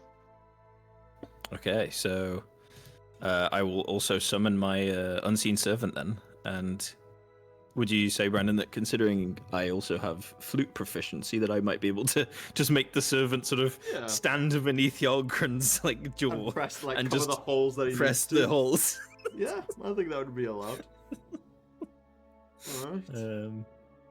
Okay, we got Doy with smoke machine. Smoke machine door. Hell Got yeah. lights on fog Eldrith. machine. Lights on Eldrith. You're good Hell to yeah. go. Alright. As you guys are all set up and you kind of huddled and you've got everything ready, as you guys are approaching the kind of like the main plaza where you told everyone to hang out, you see quite a big crowd amassed, but they're all kind of like murmuring. They're like, what's going on? What's going on? Where's this person? Like, no one actually knows what's going on. Like, everyone's a bit confused looking at each other. And at the moment, you guys could easily like slink in between the crowd to reach the middle or whatever you want to do. It's up to you guys how you want to enter this and stealth it off. Well, we're all going to be following Hjarlgron, right? so, True. excuse me, coming through. Everyone now looks as Hjarlgron's large figure begins walking through, and these other people that are kind of like heavily Nordic dressed people begin kind of wading through the streets of some very common looking folk. Everyone starts looking, and you can hear the murmurs. Oh, see, that's the massive man. You can see him. Yeah, as he's walking through, you'll see Hjarlgron take out 2 bones from his bag. He's now going to start beating on the drum as he's walking to the position. Hell yeah. So Oh, it's like also announcing our you can hear presence. like the boom, Yep. boom, boom, boom, I boom, put like boom. a song in the adventure that might work, like for what we're going for, boys. Amazing. I'm here for him. So, Yeah, as you we'll guys start kind of setting the scene. all walk up to the kind of like the entry environment where the kind of main, I suppose it's not a stage as much as just an open plaza. Everyone begins to naturally open up some space and kind of naturally move away as you all kind of get into the middle of the scene. You can hear them all like murmuring and talking to each other, as you can hear now as people quiet down, and all you can hear amongst the quietness and the wind of it's now slowly getting to nighttime. It's beginning to dusk, and you can just hear the dum dum dum dum dum. In fact, I have a wardrobe noise. Oh, amazing. Hey. And Ambrose will sort of having his unseen servant basically holding the flute as if it's just on Hjarlgron's like hip for now. We'll just keep that up with him. And we'll begin pulling out his violin. Ladies and gentlemen, you gather here tonight to see the Fury of the Frost, our first performance. We will show you why Hjarlgron, our giant here, is so magnificent, and how the frost empowers him and his giant's blood. And we will I will look at Doy and give him a nod. I'm gonna cast Fog Cloud on like 20 feet under the ground. Alright, this fog begins to slowly emerge up from the ground. People are like, what are they doing? How are they doing? What's happening? You see the cloud, this fog cloud begin to rise from the ground. Yeah, and as Alright. you guys kind of set And I the will- stage, everyone's kind of holding on. Take my place sort of like slightly in front to the side of Hjarlgron. You know, he's obviously going to be the main center of attraction, but I guess I'm the leading instrument, so... Yeah, I think you're pretty good for the lead instrument in most things. And I will slowly begin sort of these dragging, sort of dark-sounding strings. Alright. Let's get everyone on some performance, and because you have set this up, because you've given yourselves the costumes, you've got the people with the spells that are using fog clouds and the dancing lights from Eldrith with these cold colors, I will allow you all to do your performance checks at an advantage. Let's go! Yeah. That's what we like, baby. Would you like? If Doy they're to as single well? digit. Yeah, yeah, fucking go for it. Why the fuck not? Fog shapes, make shapes Yeah, for the fog fog. shapes where you can make roll like that wolf, one. you can make like Fog. fog shapes with the like Ooh. wolves and stuff like that and bears. Or if nothing else, at least yeah, the fog like ebb and flow. Okay, yeah. Boy, can you make animal noises? Can you like do a wolf howl or something? Oh. Like, Oh yeah, absolutely. That's if nothing else, I can use Druidcraft to do that. yeah, you can make like Oh, creepy shit. animal That's noises. perception, or are you watching the match? God damn it! And it's also not advantage. What is wrong with me? Roll worry. it. He a little confused, but he got the spirit. Apparently. Oh, Oh, it's alright. it's just That's a why fun. not. Oh, he does have a -2 to the stat in his defense. Would you like me to make a separate roll for the flute as well? Or... Oh no, I'll take your original. That's absolutely fine. That's no problem. All right, we Okay. have some pretty high rolling rolls for these instruments and the musical part specifically. I mean, the fog is already emitting the the scene and the tone, and you can see like these swirling mist kind of shapes every now and again form into like either hills or maybe into like the head of a wolf that then dies down. but you can see Hit him with overall- some flashy lights. Eldrith, go on, hit him. Um, Hit him with it. Eldrith can use his light in the background, especially as it gets darker, as the sun begins to set. You can see as these lights begin to turn from like these vibrant colors into his usual colors, which is these azure glowing globes, or in some cases even these violet ones, and they begin to kind of like dance around in the fog. And everyone's literally freaking out, like, what the fuck's going on? Like, how is this happening? You can see all of these like colors mixing around in the fog. And in terms of musically and visually, you guys put on an astonishing performance for the next couple of minutes of however long you guys, lash out on this song. The drums, and you can hear them.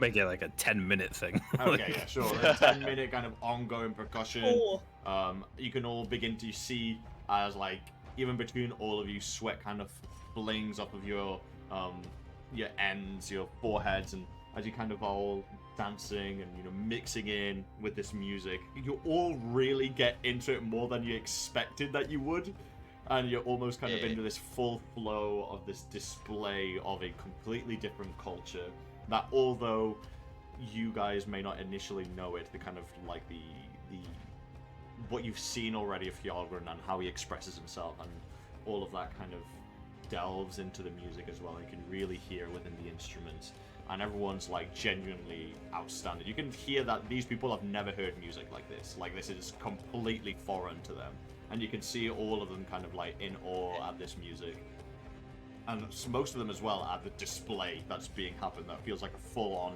like magical performance at the same time, and they cannot even come close to explaining how it's happening.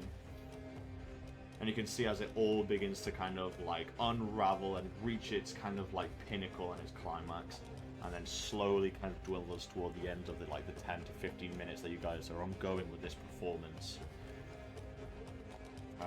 You can begin to see up in the distance, especially those of you that are more perceptive, a very, very, very, very slow but obvious march of a couple of soldiers in the distance, walking towards you guys, as they've given you your time and they said they would be slow to react, so you can see them far off into the distance, like a time to wrap up and make sure that this is memorable, and then you disappear.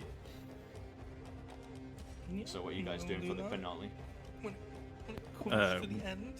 Yeah, we'll build up towards a big end. Yeah, when it comes to the, okay. The popping of clothes off, I'll let you guys go first. Yeah, I'm gonna use Druidcraft to do just like a shitload of falling leaves as a backdrop, and as well turn into a bear and bow before Hjarlgron. Oh shit. As like, a master of beasts. Yeah. Yeah. Sure, no fucking problem. You shift your body, transforms into this large bear, and you can see it bow before him, and everyone's like, oh fuck, a bear in the middle of the city, what's happening? Everyone's like freaking out and super excited. What are the rest of you doing for the finale? I will summon Mage Hand and have it playing the the bow while I still do the sort of finger work on the violin, so that with my other free hand I can then start to remove quotation marks my coat in my disguise and sort of spin it around, toss it to the floor, and then I will slowly, also in front of Hjarlgron, sort of slowly sink to my knees, still playing, and pretty much bending over like backwards until I'm laying on the floor with my feet still like planted Metal. as I keep playing. Yeah. As all of this builds up to its final few strings and its final ending, Hjarlgron, how do you end this? With those leaves coming down, you'll all see them go from the kind of amberish colour in the frost over, and the way he'll get out of this clothing, he'll like raise his hand up with one,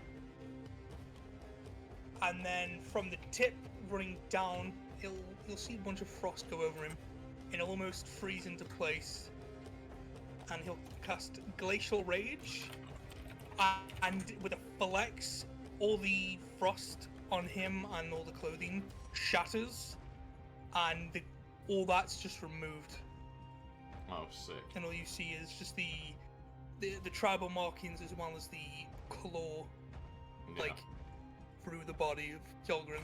Metal. As you cover yourself in this glacial ice, and then your muscles almost like tense through the rage. The ice almost like an armor made out of glass shatters, exploding this kind of fog of cold outwards, and all of these pieces of ice fling into the air, reflect off of the colors that Eldrith has illuminated with his dancing lights, and kind of cause these prism colors to like dance around as it almost showers the crowd with this rain of slowly falling ice pieces that kind of like gently sway onto the ground and cause the entire environment to feel much colder than it is.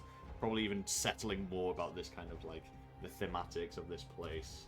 And that everyone's like, whoa! Everyone's like losing it as you all kind of do your last performance. Everyone's losing their shit. Some of the kids are jumping up trying to grab some of the ice that eventually just melts in their hands. And you can see some of them pull over their coats because it's freezing. And you can see even some of the beards and mustaches, some of them are like, the tips are like frosted over slightly from the ice that's formed from your rage. Frosted tips. Yeah, and as you do, how do you guys begin to like clear up from the stage as the soldiers kind of slowly make their way towards you guys? You guys like trying to like disappear, or? I will bow and obviously like hold my arms out with my violin and bow still in hand, and as we're sort of beginning to make our way like away from the scene, ladies and gentlemen, that was quite the performance. I hope you all enjoyed. We are the Morning Stars, and we very much look forward to our return in a couple of months' time at one of the butterfly balls. And I just leave it with that and another bow. Alright, everyone like lose their Oh, heads. They're very like, oh shit, smart. the Morning Stars, like, holy shit, like, they're gonna come back. Everyone's like, that was different. You can hear like a huge range of like people talking. That sounds like something just some dad in the audience. That was different. You can hear That like a was huge different. kind of like mix of comments. It's But just like new age funk. but everyone's very Oh my excited God. about it, and regardless, no one can argue one point.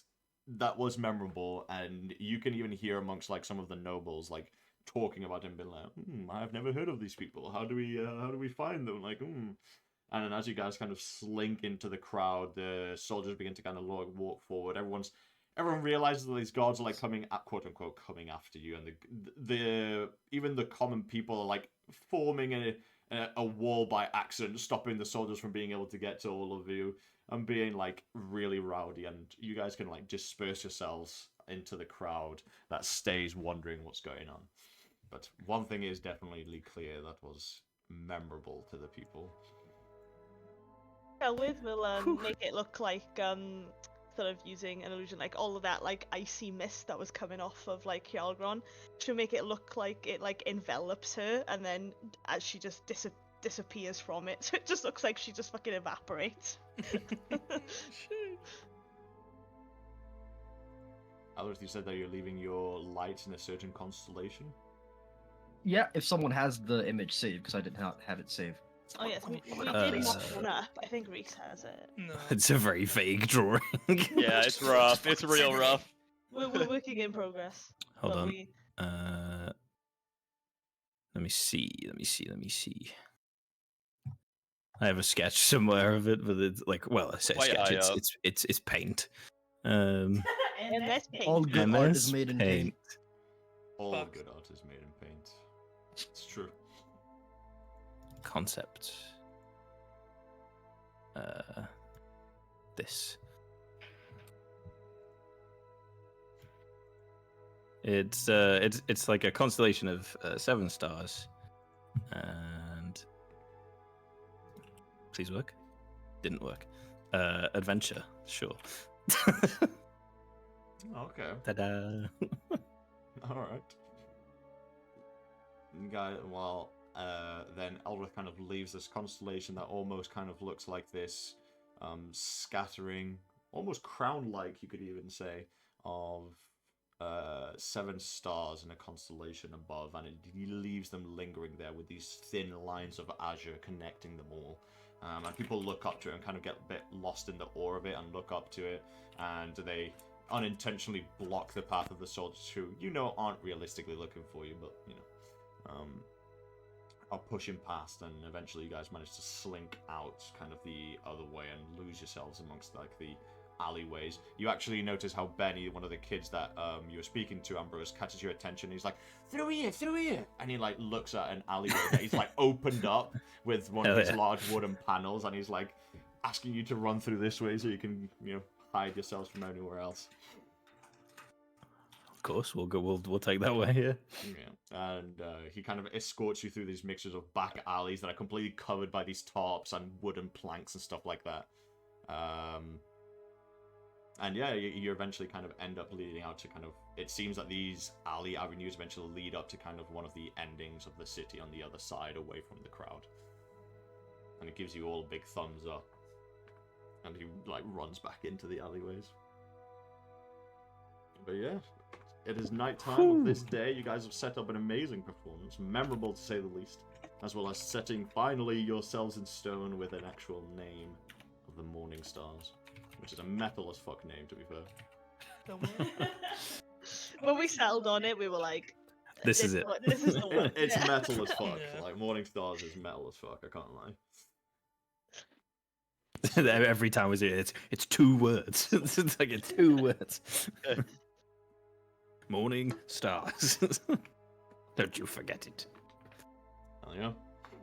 Alright, so, with it being nighttime and you guys doing a performance of a lifetime, is there anything that you guys would like to do with this night? Are we planning on just sleeping here for the night and then heading off tomorrow? What are we doing? I suppose. Surely. Might as well get ourselves a room in the autumn leaf or something, because we know that Kellen. he's like the fucking back He's gonna be already. like, fuck's sake, the back. Oh, it's Mitch. Nice Mitch. Hey. Sure, no problem. Kellen will, Yeah, we'll do that. reluctantly or happily give you a room at the autumn leaf. And you guys can enjoy a long rest here and enjoy your sleeps. Your sleep. Incredible. Which will bring us to the 5th of Tamriel. Time progresses. It does. Alright. As the adrenaline kind of surges through your bodies of this afternoon and anything else, as you guys are all set up and begin calming down in the autumn leaf. And every now and again you can actually hear from the outside if someone opens one of the warped glass windows, you could even hear some commotion on the outside. But yeah, is there any conversations that ensue this night, particularly after everything, or are you guys happy to maybe have those conversations on the road, or? I'm happy I have it on the road, to be fair.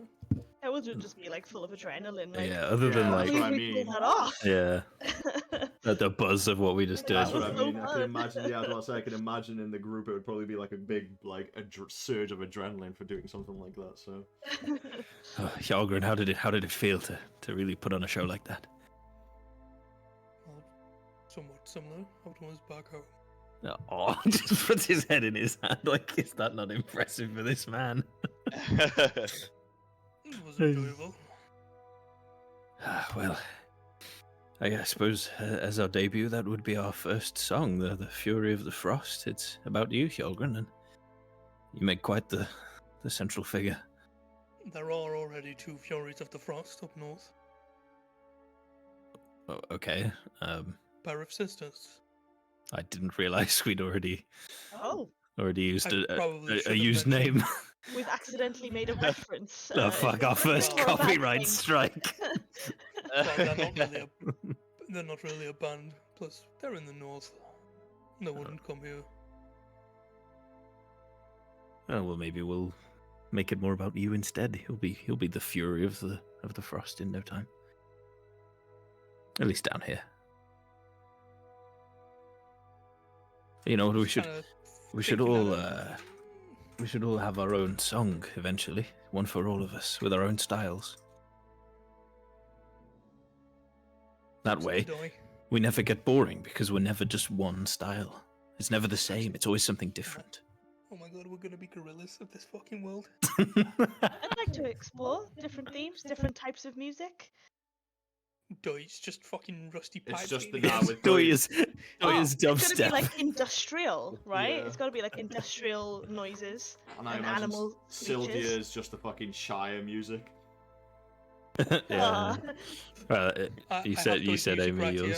yours would be like Celtic, right? So This Celtic is folk, Doy's music. yeah. Mine would very much. Oh, Yes. Fucking oh my bangarang. god. Yes.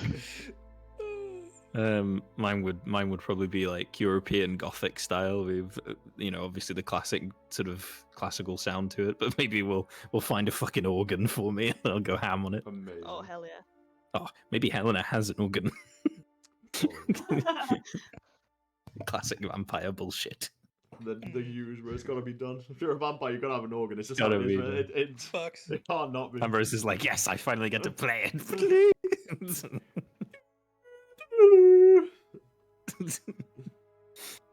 Oh, fuck yeah.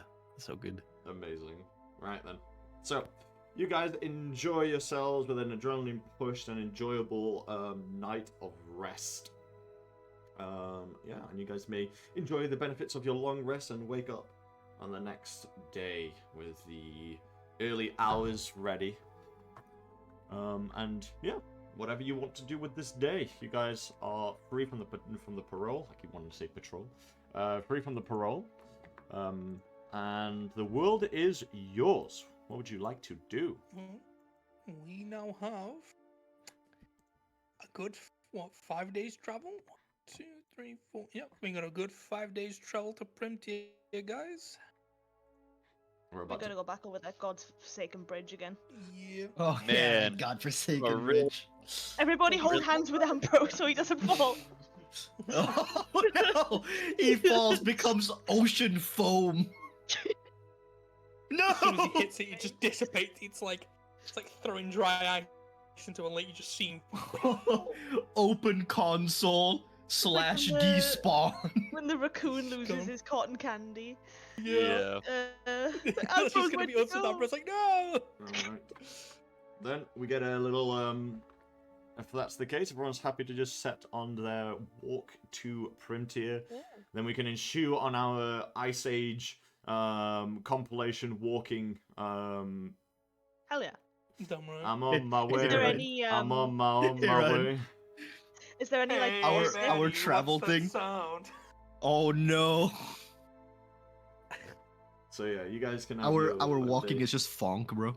You can have your 5-day walk with the like fucking typical like classic Pixar kind of music of people doing a long journey, and Hell yeah. yeah, we have our 5-day walk from Dawnstead over the Novum Bridge. Now, I will say, as you guys are crossing the Novum Bridge, where is it? You do notice some things have changed in the time that you've come across here. Not much, Oh. but as you guys pass through the Novum Bridge and you're kind of like reluctantly going through it, and you notice that looking over the side of these large convoluted areas of mixing bridges and weird architecture, you notice that the large fog clouds were at the bottom that were like this green mist has dissipated entirely, and you can see all the way down to the water that's passing underneath the large arching bridge itself. You can see that people here don't look so like secluded and a bit sick anymore, and you see that some people have started to... This place is slowly starting to at least look more quote-unquote healthy in a lot of senses. So as you guys are walking past here, and after your recent kind of excursions and what you've done, perhaps in a momentous occasion for some, maybe it's not noticeable to others, that'll be entirely up to you, but it's the first time that you guys have visually seen impact from your actions. And as you cross this bridge and look over the side, and you can actually see, maybe not clean water, because obviously there is still, you know, waste from this place that leads into the Delia's channel and all of the boats that pass by, and maybe crates that get accidentally broken or fall over or whatever. So maybe the water isn't exactly pristine and crystal clear, but instead of seeing this green cloud of fog that rises almost halfway up the bridge, it seems to be cleansed. And people here seem to be less sick. You notice less people kind of coughing and, you know, being sick around the place. So, yeah, it's for the first time as you guys are making your way through. Yeah, because obviously you guys have like at least 2 days worth of journeying through this bridge and kind of just walking around and whatever. You do notice the first positive impact that have come purely and recognizably from your actions as a group. So, Yeah, quite a nice little visual kind of thing to see that your actions have had some sort of positive consequence somewhere in the world already. So, and if you guys are doing anything in the Novum Bridge, then just let me know. But if not, then we will continue walking past the 2 days worth of time of the Novum Bridge. As people kind of obviously wave at you guys and nod at you, or you guys stop by at a little shack and take a bite to eat and whatever it may be. But yeah, is there anything that you guys would like to do whilst you're at the Novum Bridge, or no? No, Not I'll really, just enjoy the fact that like would have been dreading coming back this way, but it seems a lot nicer than the last time we were here, so that's nice. Yeah, Yeah. definitely. You can genuinely see some actual impact from your actions. And very well.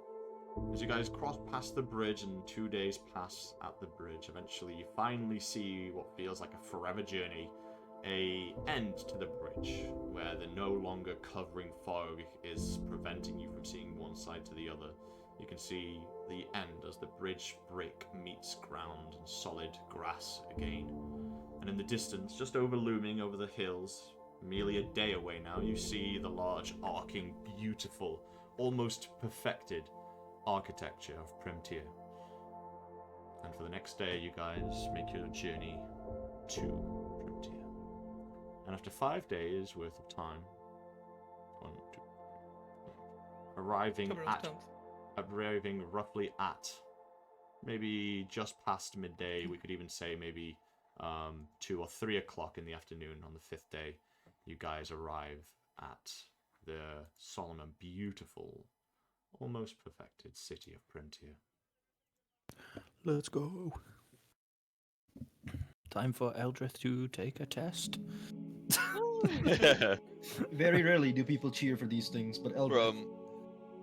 But first, we need to get you your awakeness kit. That's right. We And should go the joy and is talk. Pauldron. Hell yeah. Hey. Exciting. Alright, so as you guys finally arrive back at the beautiful capital of Kelmont, almost too beautiful to be true, almost as if a perfect painter decided to create this place and drag it out from its painting and cast it onto the world for everyone to see. You guys have all of the journeys that you want in this place and all of the avenues available to you. So where are we heading to first?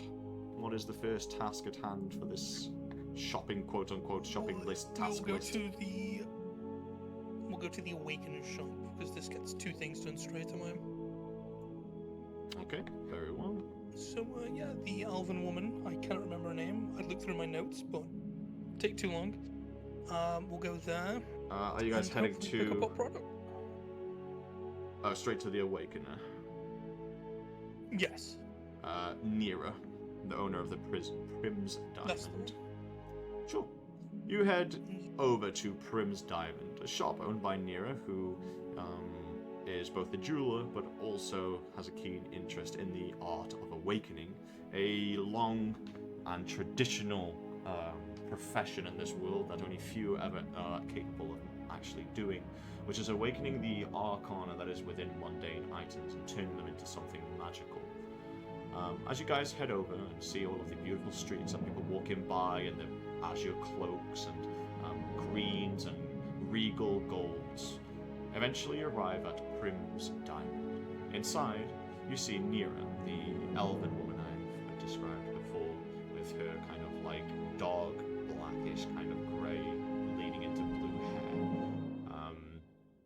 And she looks over. She doesn't seem to recognize you. You guys spoke to her once, and obviously she sees thousands of people a day, so perhaps she doesn't necessarily remember any of you as you all walk in.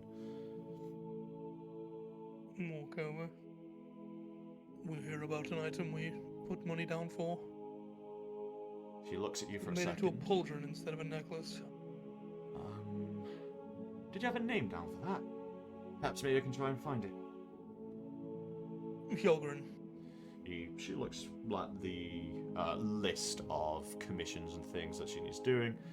Oh, right. Of course. That's the pauldron I awoke for Colt. I believe he has it, since I believe you went through with him to make this commission happen. Right. I think we did. Also, I looked at Eldrith. I knew you wanted something from him. I think it was just an Awakener's kit. Do you have one spare? Oh, you would like to dabble in the form of awakening? I have been interested, yes. Well, it is a quite a difficult profession, you know. It's not quite as easy as just, you know, picking some flowers up off the ground and making a potion out of them. Well, nothing new to me, I suppose. Very well. Well, as you know, hopefully you know, an awakener is a title that we can only give to very few people.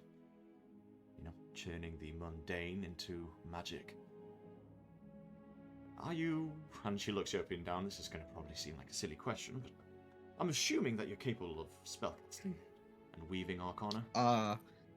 I'm just going to simply conjure up like a mage hand right behind their ear. And then she kind of looks to the Ta-da. side from her peripheral vision. Well, that answers my question. Sure, I can get you an awakeness kit. It is a difficult thing to master, though. And it does take a lot of time and a couple of reagents that you're going to need to find them. It's not as easy as just wishing magic into something. And she kind of starts looking through, like, her stuff to get you put together a kit for you.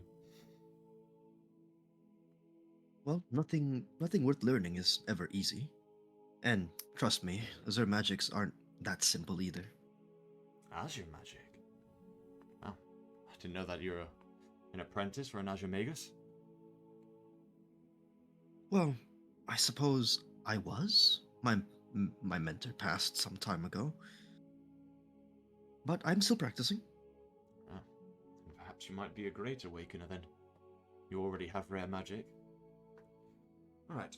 And in this kind of roll-up, kind of like how people have these cloths that have like little slots that you can fit tools into, and then it just rolls up into a bundle of cloth. Very similarly, she kind of unrolls this piece of cloth, and it's got these little slots, and you can see amongst them kind of this slab of what could only be described as some sort of like broken slate, and it's got this weird arcana symbol on it that probably has some reference to something. And then slots to be able to put vials that have either the other reagents that you're going to need, such as magical inks, gemstones, as well as the like small carving tools. Here you go. That'll be a gold piece, please. I'm going to dig around in my pockets and quickly realize, oh, I have 13 copper. You're gonna go in bag.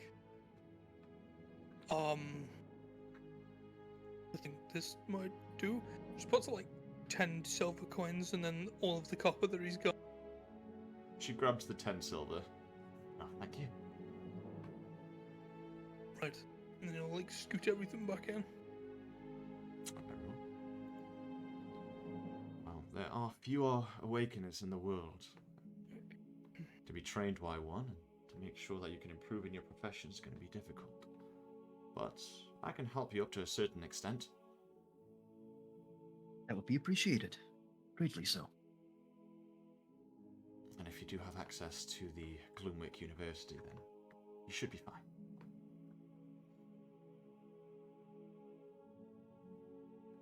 Did he say Gloomwick? Okay.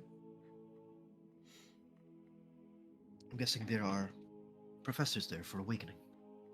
There are classes that help you. It kind of talks to you about the slow progression through the waves of a awakener and how they can eventually awaken stronger magics within items. Obviously, it takes a master or an artisan to do such a thing, but time is practice. Well, that's perfect. I was about to go and take an entrance exam there myself. Well, I'm happy to at least give you the title of a novice awakener. And I will teach you a couple of small level enchantments so you can start practicing.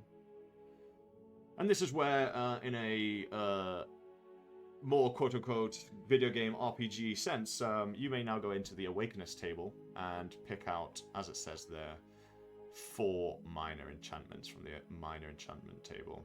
And those will be the 4 ones that you know initially. You get to pick any of the 4 ones, but make sure that you dot down which ones Remember. are the ones that you know currently.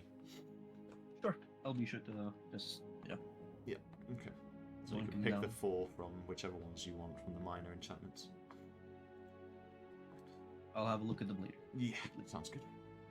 Alright, anything else that I can help you all with? Well,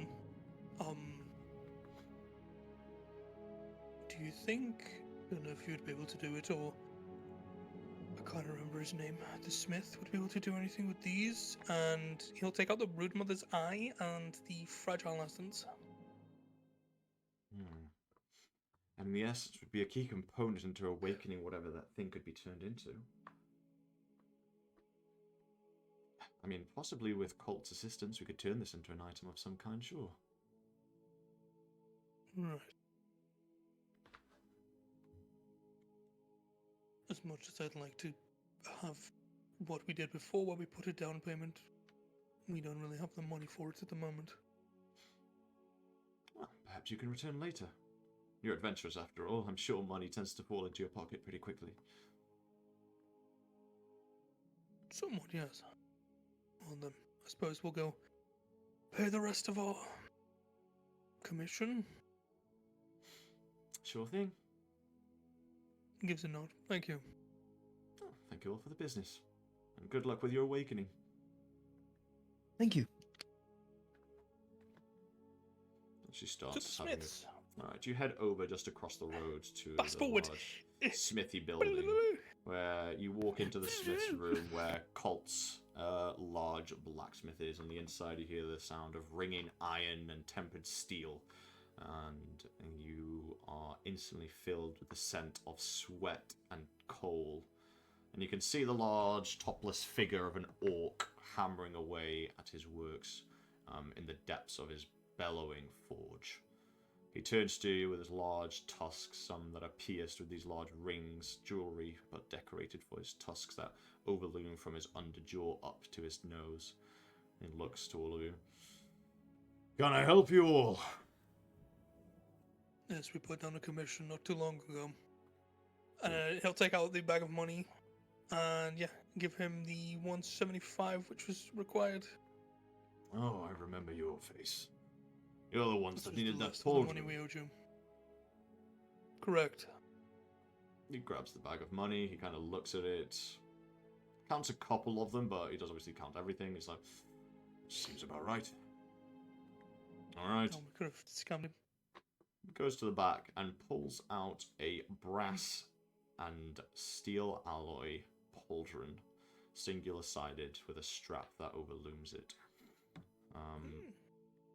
And yes, Doi, you may go to equipment and add a pauldron of health. Yeah. Let's go. Let's go! He has HP, guys. We've done it. Ultimate health. Add wondrous item. Oh shit, dog. You can see the crafting on it is designed with these intricate layers of brass Wow. and reinforced with steel alloy.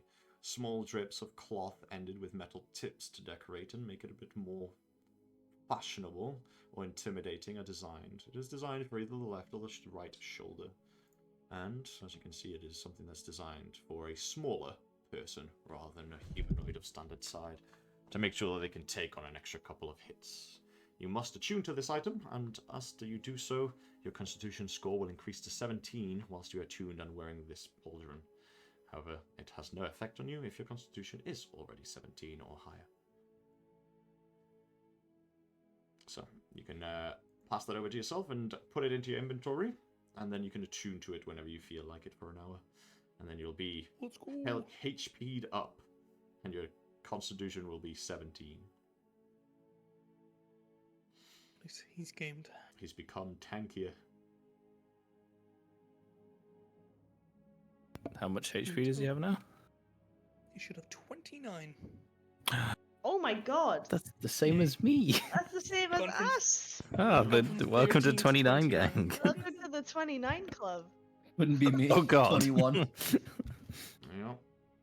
Because he had a 9, I think, in Constitution, and he's gone up to 17.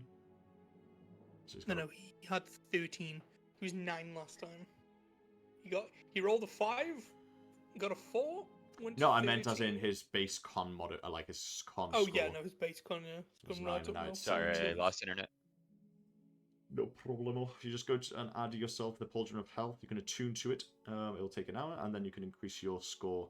Remember your previous score in case you ever have to take this off for whatever reason. Ooh.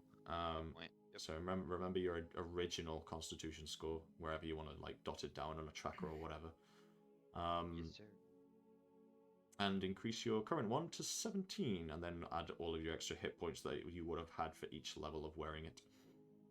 Yes. Beautiful, beautiful, beautiful.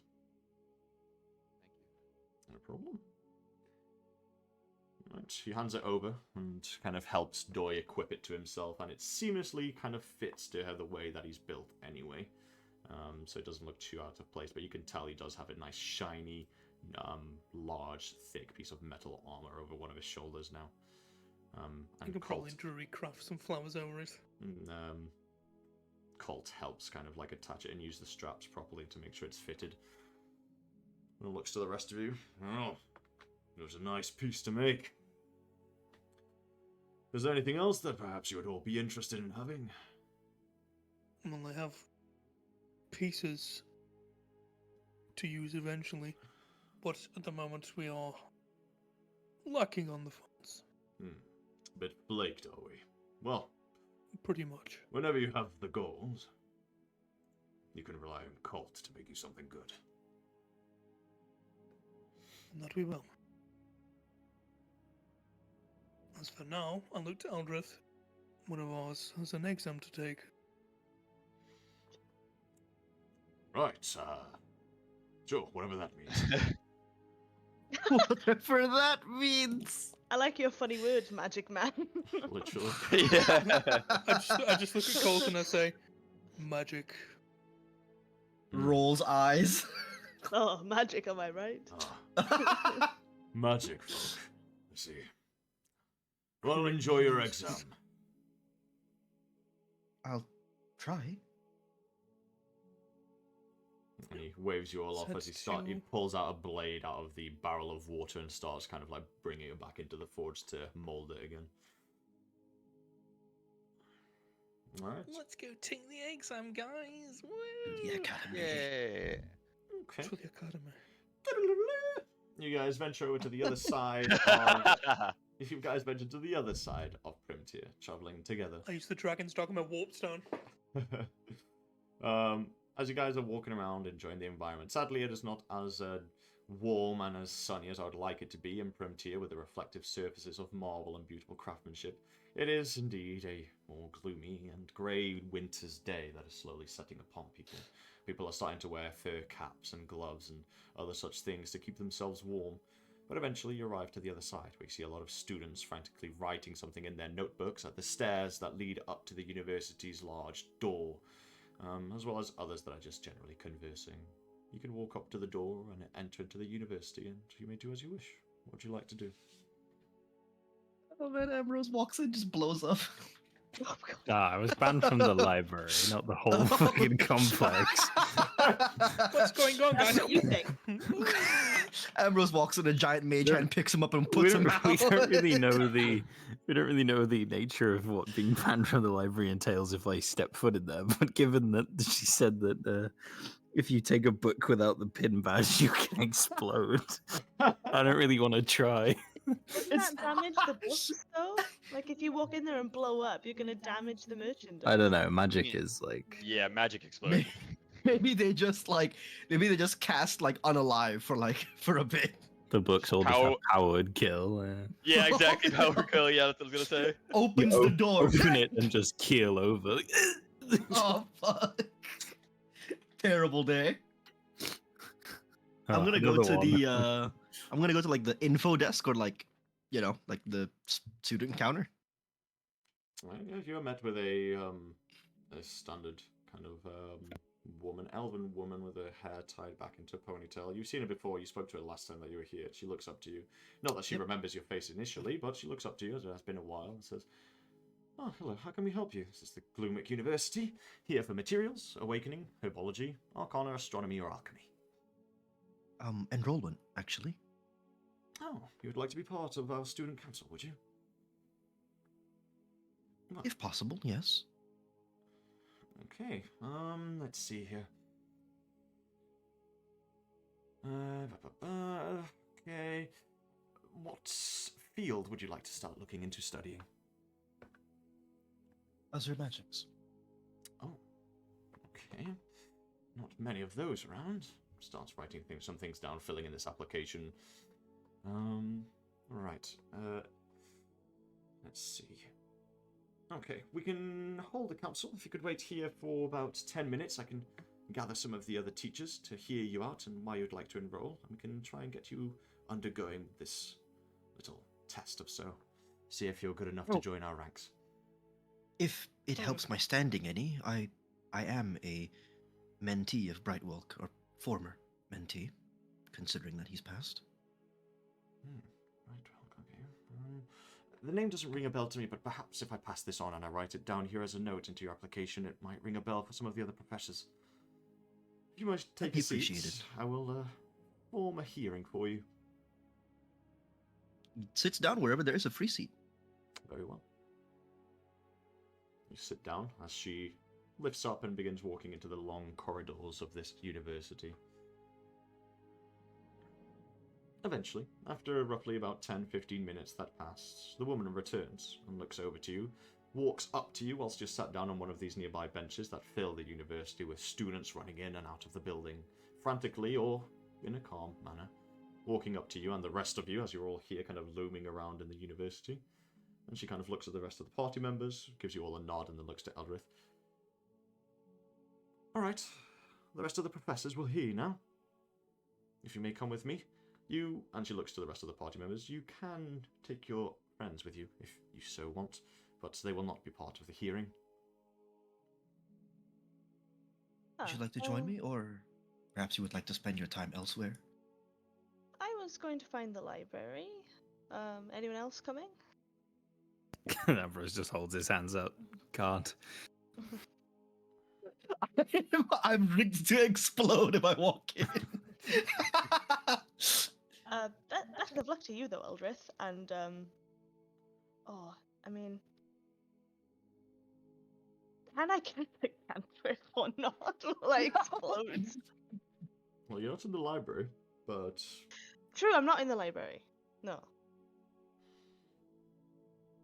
Because I was going to just pat Eldrith on the shoulder and give him a wink and so he could use. Yo! Quickly, give him bardic inspiration as well.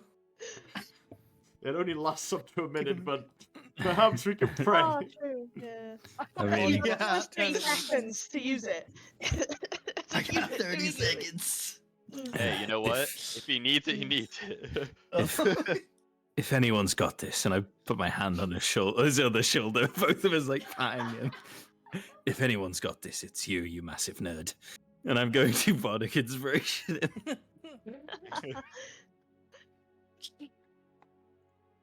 Seeing these two put their hands on him, you're gonna put his hand on his head and say, Oh, "Do good." Too I'll try yelling. good. We're all giving him like a group. He doesn't huddle. give you anything. He's just saying, "Do good." Oh, it's Yeah. still Giving you powerful. Yeah. Big Goliath man telling you to do your best. Do big good. motivation. Big Hmm. Joy is gonna look Peak at Eldrith and masculinity. say, I hope this is challenging. Of no Such doubt. mixed messages. Do He good. means well. He means I hope it's hard. He does. Yeah, it wouldn't be good if it was too easy. you know? yeah, if they just let you in. Yeah, it wouldn't be Oh, worth it. Nepotism. My father's a professor. I know Mike Rolk. I'm friends with a billionaire. Let me in. Please, I'm no Bruce Wayne. Let me in. Father will be paying for my scholarship. Bruce Wayne. Alright. That being said then, if no one else is going with him, then Eldrith, you may indeed follow this woman, who leads you down some corridors and eventually kind of leads into this double door entryway that leads into an open, almost, it's kind of intimidating. It's almost like a hearing court room. It's like a circular shape where there's loads of like desks and chairs that look towards the middle, where there's just a chair and a desk that is like in the middle of the room, whilst everyone else can look towards the center. God, it's an auditorium. Yeah, literally. And she looks at you, the secretary, and says, "If you just don't mind waiting in the middle of the auditorium, you'll be heard. Thank you." Stop breaking it down. Freerin breakdancing golem. Damn right. I'll just give her a nod and head down. Right, you head to the center of the auditorium, where instead of being here as I suppose as a scholar or as a teacher, you're standing in the middle as being heard almost by like a court. Surrounding you, however, is not an extremely large audience, only of 3 individuals. Madame Verilla, the leader on the guidance of the university's library, which was the dark elf that Ambrose has had a few encounters with. You see the owl folk, Cornelius, the professor that you spoke to before, at the head table. Ah, yes, the head table. And then to the right of him, you would also be able to spot a dwarven man with a long kind of braided beard. Receding hairline at this point, greying, with some large spectacles. You haven't met this man yet, but he's also here and he's wearing these large kind of long robes that dangle down to the bottom of the chair. And it's just those 3 that are hearing you. It seems that Professor Cornelius will be taking the lead in terms of the approach, and he looks at you. "Oh, I remember your face. You've been here before, haven't you?" That I have. I sat in one of the Azure Magic classes. Provisional hearing, I suppose. "I recall. Eldrith, correct?" Yes, sir. He looks at the paper application that she filled in earlier. He's got it kind of in front of him, below him. "See, here to study Azure Magics?" Correct. "Then we could assume that perhaps you are an Azure Magus yourself, capable of large spells, forming interweaving and complicated arcana." Your assumption is correct, although I am still quite, well, new. At least in terms of practical applications. "Would you care to display some of this magic for us? We will let you choose how and what spell." Ooh, I'm gonna show off. Would there be a safe way to show this, Brandon? They seem pretty happy to let you do what you want, so... Do it. Right. Is there anything in the room that is just kind of like actively casting magic? Like concentrating something? Anything around us right now? Yeah. On the entryway, so like behind you, I suppose, now to the back left and to the back right, there are these crystal-like prisms that are emitting some sort of glow into this room that are humming. You can assume perhaps these are magical in nature. Sure. Let's strum it. Well, what? Okay. Huh? He's As you look strumming. behind you, and you kind of look at something that you can try and show off some of your magic.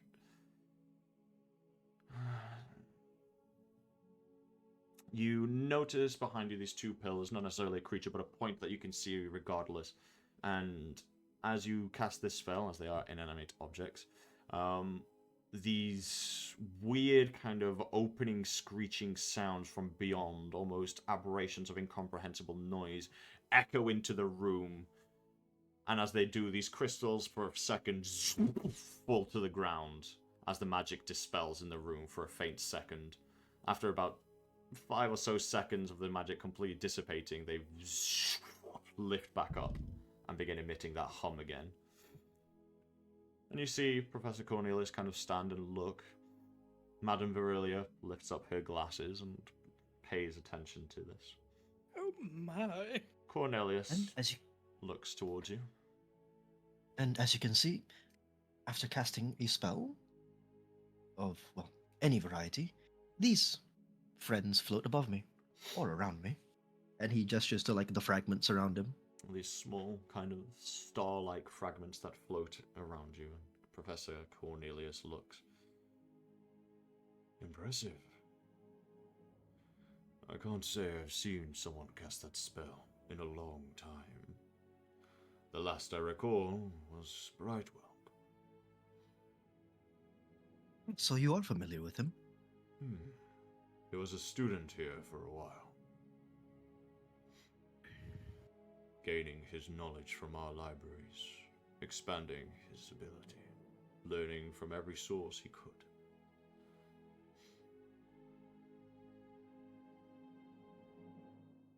So it's no surprise Then- that his offspring, or perhaps his mentoring, has led to a powerful caster like you.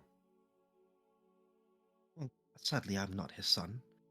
Not of blood, anyway. But I am his mentee, yes.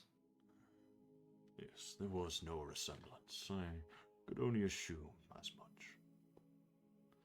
Very well. You have proven that you are capable of casting the magic and using interweaving and complicated forms of arcana, much as the desire of any Azure Magus. And you seem to have control over the magic that the Azure Comet can emit. And what do you know of Azure magic? For now, only the most basics. The ones that any Azure Magus might know. That we draw our power from the comet, and that its light is often a gift to Equin. Interesting. Then answer me a question. At its core, what nature does Azure magic have from its roots? Is it of destruction, of protection, of enchantment? As far as I know, Azure magics are protective and restorative in some cases. Abjuration. The teachers look to each other and nod and look back to each other. Correct. Fucking nerd. From the jocks table. However, the spell that you cast isn't only from the light of the Azure Comet, is it? As far as I'm aware, it's not Azure, that's for sure. I came upon it from a recent encounter. Inspiration, you might say. Would you care to enlighten us with such experience, Eldrith? Well, in recent time, we were passing by the Novum Bridge, and were made aware that citizens were, well, disappearing, for the lack of better words, only to find a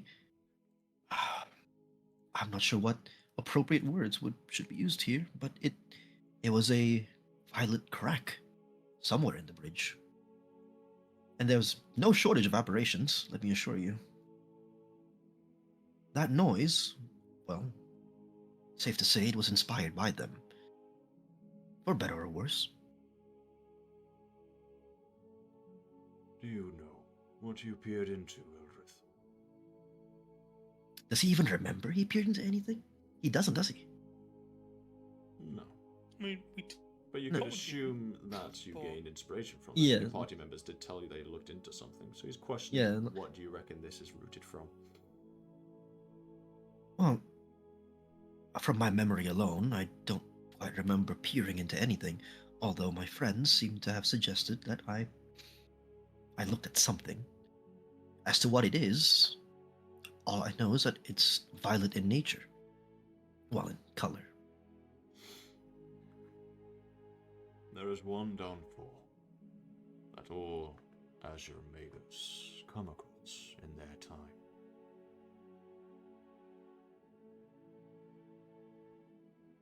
Do you know what that may be? Perhaps you've seen it or felt it. He's going to sit there pondering for a bit. The Violet Sea? Although I haven't had much of any affliction put on me outside of those aberrations trying to take my life. The dwarf pipes up. It's too dangerous, Cornelius. You know what happened to the last ones. I told you to put an end to this sort of whimsy. Cornelius looks across, takes his guidance, and looks to Madame Aurelia. And you. She lets out a sigh. It is true that all magics are difficult to contain. This one above all. It's a dangerous step to take, Cornelius. It depends on the boy. Cornelius looks to you. You are dabbling in magic from beyond. Every Azure Magus has one vice. Once they've garnered and harnessed the powers of the Comet, they seek to know more of what is beyond. The Comet is one of the many mysteries of this world that is yet to be discovered. We do not know why it works the way it does. And we do not know why it is protective in nature and what it protects us from, Eldrith. Yet, every time, those who seek its power look beyond the stars, and then problems begin to appear within their mind. The Violet Sea is a treacherous and abhorrent form of magic. Powerful, but maddening. The spell you chose reflects a lot about the caster. You did not choose a simple spell from Azure Descent, or one from common books. You chose to display magic from beyond the stars. Perhaps your initial reliance.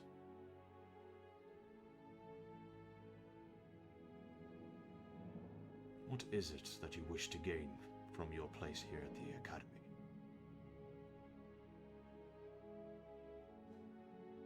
According to your former professors here, your fellow professors here, what I dabble in is most treacherous and dangerous indeed. With the help of Gloomwig Academy and its many professors, maybe I could receive aid and tutelage in how to better navigate this magic, seeing as my own tutor met his untimely end. Again, the dwarf speaks. This is exactly what I'm talking about, Cornelius. You perhaps better be careful about it.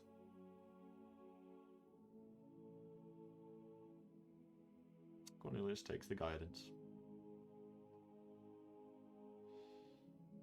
So what do you wish to gain from us? Some sort of bursary or scholarship to indulge your research? One that perhaps can guide you, and a mutual assistance of knowledge towards what this magic is? That is one of many things, yes, as well as access to, well, not just your libraries, but perhaps other repositories of knowledge that might reside on campus or outside, should there exist any. And of course, any achievement that will come upon me, of course I will credit to not only myself, but also Gloomwig. Madame Aurelia speaks. How much are you willing to give up in the sake of knowledge, Eldrith? What would you give? Where would you end? Where would you put a pin? In the search and the journey for it all? Is this question meant to test my... what's the word? Determination? Or is it to test my self-control? See it as you see fit. I merely seek an answer to the question. Where would you stop, if you would stop? And what would you be willing to give up in the order for it? Well, it depends on what I gain from what I give up. Surely no one here would gladly give up 1,000 golden pieces for an apple.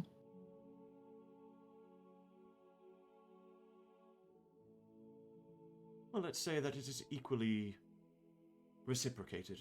Whatever you are willing to give up would be the equal gain. How much of it would you be giving to give? Then I suppose anything short of my life. You can't study if you're dead. And neither can you make use of it. She looks to Cornelius. And she kind of like tilts her head slightly in a... He's willing. Or actually, well, I have come across one new thing that I hold quite dear. I suppose it's the company of my friends. Anything that might harm them will put in quite a large amount of doubt to me. Other than that, nothing is quite too expensive or beyond my means. Cornelius, Precious to him. this man could be willing to trespass places that other people have never had the guts to. The question was dedicated in a fair to see how willing he is to give up. Cornelius looks back to her. Arcana is a dangerous thing, madam. We should be careful. And she snaps back pretty quickly. And you think that the Great Eterno Dark Sigil moved an entire place just through the will of wanting to keep rules restricted? Do you think he did not perceive into the distance and seek for countries that are giving knowledge boundless, regardless of what he had to give up to do so, including his own life? Do you think we can pass down the barriers and the rulings that we already know as the ends of magic if we weren't willing to sacrifice? I think this is what the country needs. I think this is what mages should perceive to be. Otherwise, we'll end up recycling the same knowledge in tomes passed down for generations. Where does the next step commence, Cornelius? The dwarf pipes over to the other side in quite a reciprocal way. That's the exact type of talk that ends up with everyone being dead, madam. Magic is dangerous, and sometimes only 2 steps away from being hex. If I may, sir, I agree with both of you, which is why I applied here. What better place to receive tutelage and caution from experienced minds, and not just some back alley caster? Am I not more dangerous to be left alone to muse to my own devices? The owl lifts up his arm. Silence! As the room goes quiet. I have made my decision. Both of the other professors sit down almost kind of like in a puff, as they both clearly have disagreeing perceptions on how magic should be escorted in this world. Eldrith will be allowed into the academy. However, it won't go without some form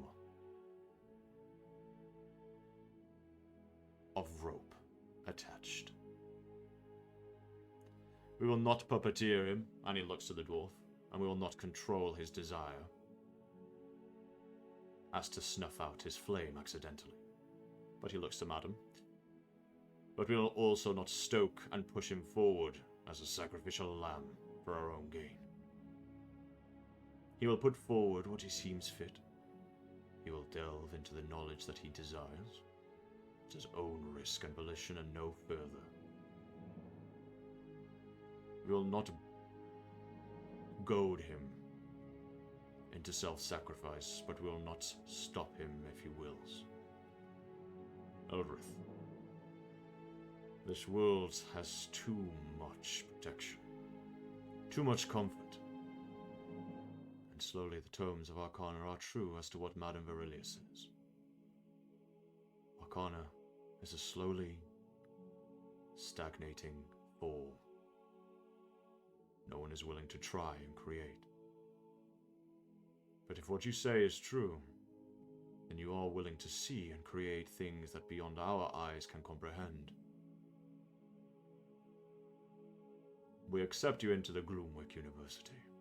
We will be one of us. At a lower rank, of course. You'll keep us informed of your research. We will, to a certain extent, give you some sort of bursary and scholarship to fund your means of exploration into the means of magic, forming your own webs of spells and arcana. It will not, however, be a bank for you to use at your own whim. You'll tell us of whatever magic you're currently working on, and we will see what we can fund and what we can do for you. And in tail, you will keep us informed of every step. Oops. Are these circumstances in agreement and the court? Madam Aurelia looks. I think that will suffice. The dwarf does not uphold to the vote and looks to the other two. I disagree. But it is entirely up to the total vote. Looks to Cornelius. Then he will be accepted. Eldrith, you're now a member and a representative of Gloomwick University. He waves his large wing over the top, and in your hand a pin appears almost out of thin air. This will be your badge of entry into the Gloomwick University. Keep it well. It will allow you to enter into any of the facilities we have and practice room.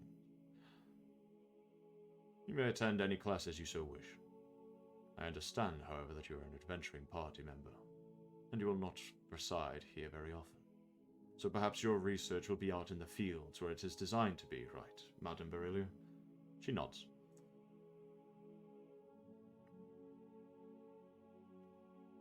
And this... and he kind of looks at the pin, and you can see it shimmering. Will also call towards you a familiar. Only one that knows this exchange between here and yourself. It is still, in theory, my familiar, but you can also command it to a certain extent. Until you gain your own, that is. We can pass messages through this means. Keep us entitled to your research and your discoveries. Understood.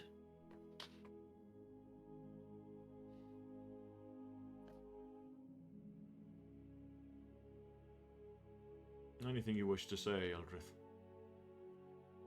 Only thanks for accepting me within your ranks. And I only have one request to make so far, which is to kickstart my my research. I have had much inspiration and much thought put into what I wish to make. So if the Academy would see it right to provide me with some magical inks and papers, I will begin at once. Of course, as I move with my party. Very well. You shall be granted your magical ink and your paper to at least begin the process. We expect replicas or side documents of your findings and your writings as you slowly venture into this field.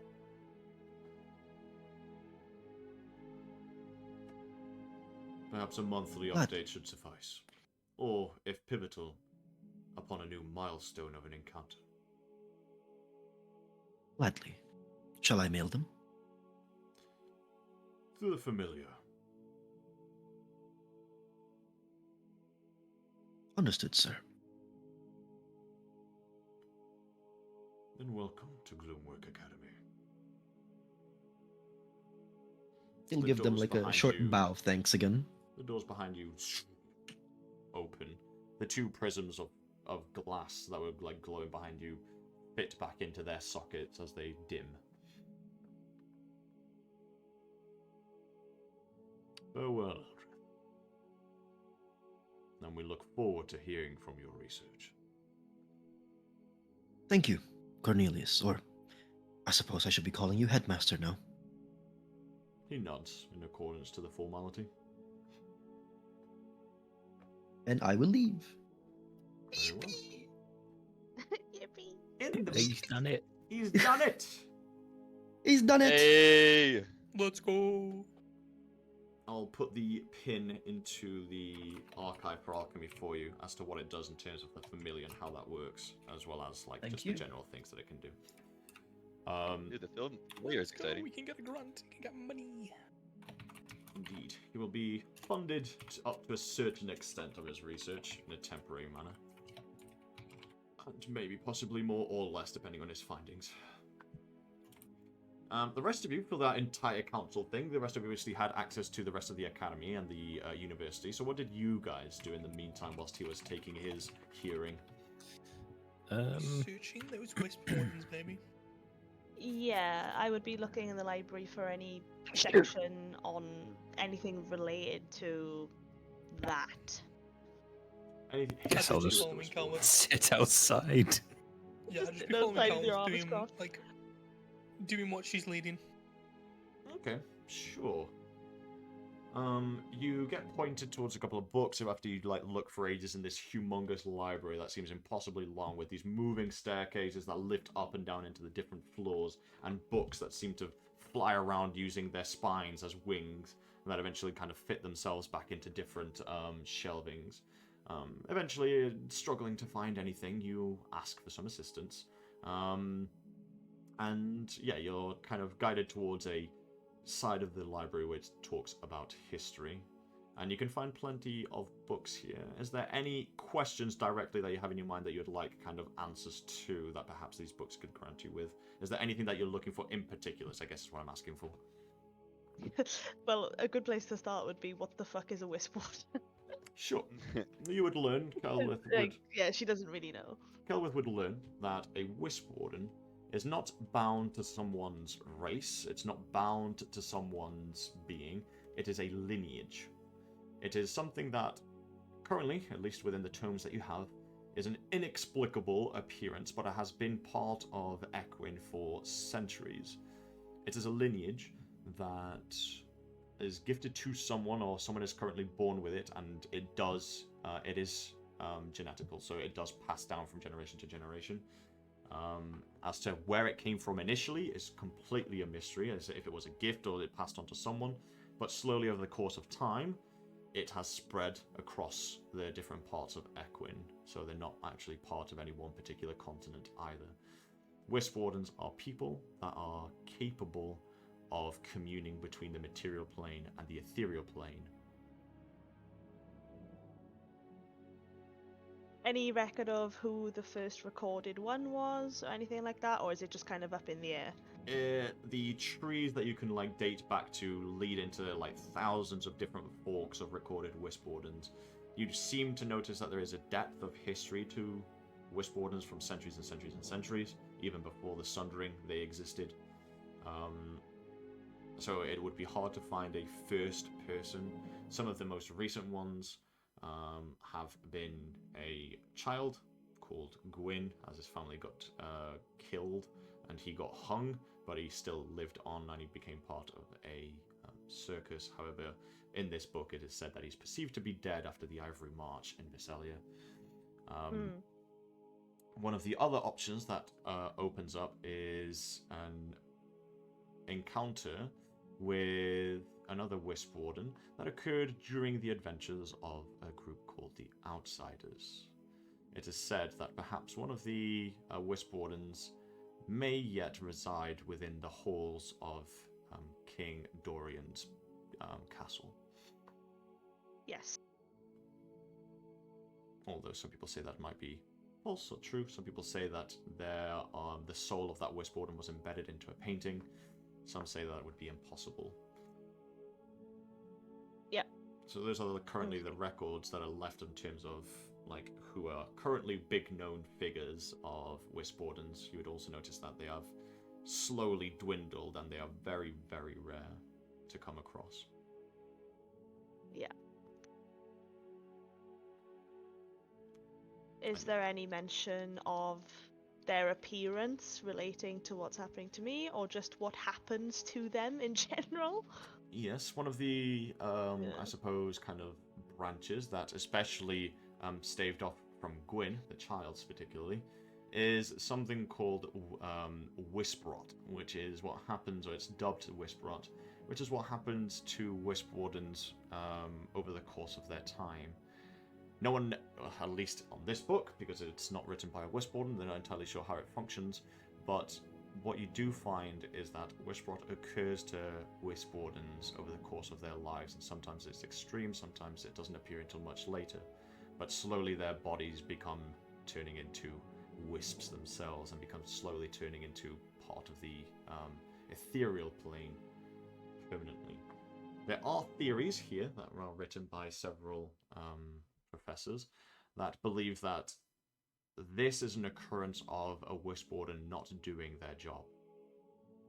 They were Right. supposedly designed and born into this world to help souls pass from the ethereal plane, from the kind of limbo of the ethereal plane, and just be able to pass into the afterlife.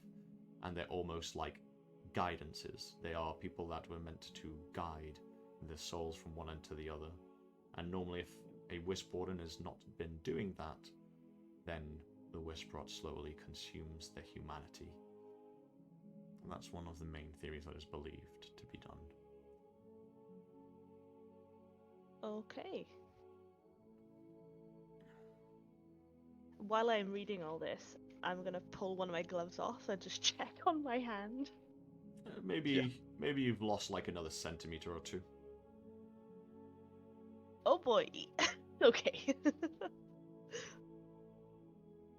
Progressive rot. Lovely. I got disease. Hey, maybe I can help you, since my magics are protective in nature. It's in me though. I gotta do the job. Okay. If that's about all I can glean, then I will just Yeah. The only soak in thing, what I can get from the books. yeah, the only other one thing that you would notice from reading is the questioned abilities of a Wisp Warden, which delineate either being able to communicate with ghosts, they are capable of essentially dismissing ghosts in limbo to be able to pass into the afterlife, and they're also capable, supposedly, of manipulating, even if they're alive, someone's soul. Right. Okay. But it's written in like a term of like it's speculation kind of thing. Yeah, these are things that people have said that at least other Whisper Wardens have been able to display. The one from the soul thing comes from the very known story from the outsiders that supposedly the Whisper Warden that Dorian could speak to had the ability, either that through maybe because she was powerful, maybe she just knew how to control it. It doesn't really say, but supposedly she was capable of transposing souls between bodies. But no other Wisp Wardens have shown capabilities of such a grandiose ability. Okay.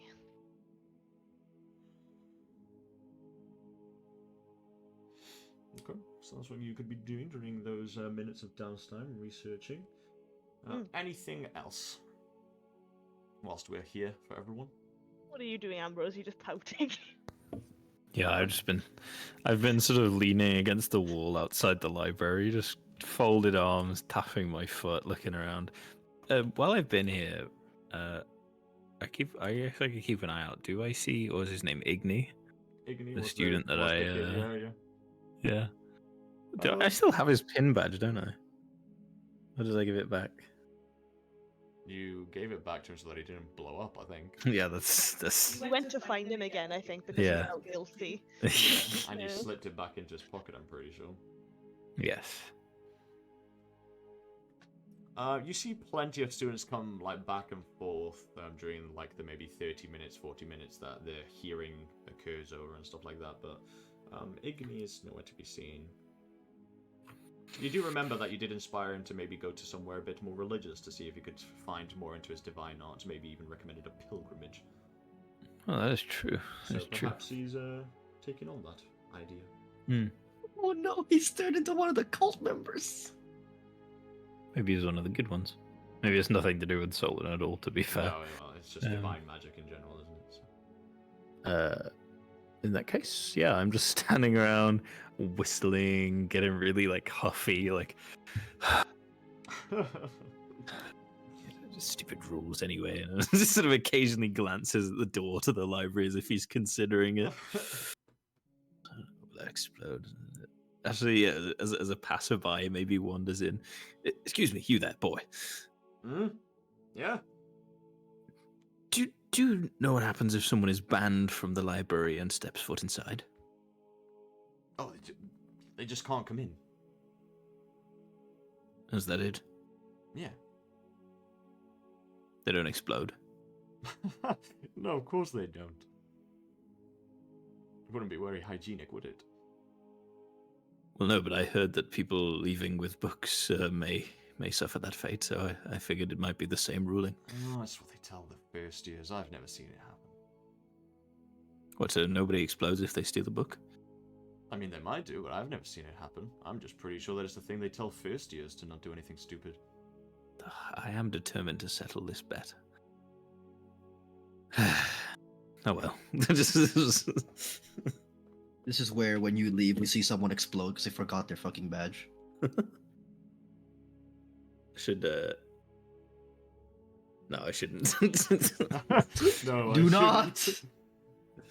He's standing there like fucking Bilbo right now, looking down at the ring. After all, why shouldn't I? Why shouldn't Why I? shouldn't I steal this man's pin badge? No, I will not. He just waves his hand casually, like, oh, okay, carry on. You know, like rolls his eyes and then just out of curiosity, like sort of with his foot, just pushes against the sort of space in the doorway. Oh, you go up to the doorway, you lift your foot, and it's almost as if your foot touches up against a force. It's an open door, but for some reason there is resistance to your touch. Oh, this is bullshit. This is just like the home rule, and he's sort of like he's seen this before in some sense. Yeah, actually, I never even thought about that. Yeah, This is exactly how the personal residence rule for vampires works. Influence for fucking minds. hell. Just sort of rolls his eyes. Put your hand up against it's like what mimes do when they're trying to push up against a invisible wall. It's like that. Alright. Okay then. Well, with that being said, then Eldrith, you may gather back up with your allies, now being a member of the Gloomwick University. And Celwydd, you've had your research into the Wisp Wardens. And I guess maybe you can start thinking about where to go next to try and garner something else, or maybe find an old one, or perhaps something else of those lines. Well, on the map, there is a place called Wisp. So Wisp. yeah. What do you guys want to do?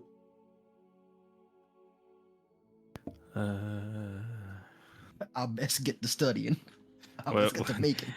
We need our planner, Ryan. What's We the? did have a plan. We had What's a the plan? Yes. So we've done. We've got the magical item. We've got the exam done. We've researched. We can spend the rest of the day for Eldrith to, I don't know, be a nerd and read shit and maybe, I don't know, work on stuff. And then it's heading down to Crestfall. Woo! Where did you put the badge, Brendan? No, I said I'll have to do that after the session. I'll have to Oh, put it after. I'll have to put it into the alchemy archive and then put it into this game, and you can. I see. I was gonna say, because we've got the rest of the day, so if you want to make use of that badge. Very well. Of course. Yeah. Then I'll use this. You can use this as downtime to start looking into your research.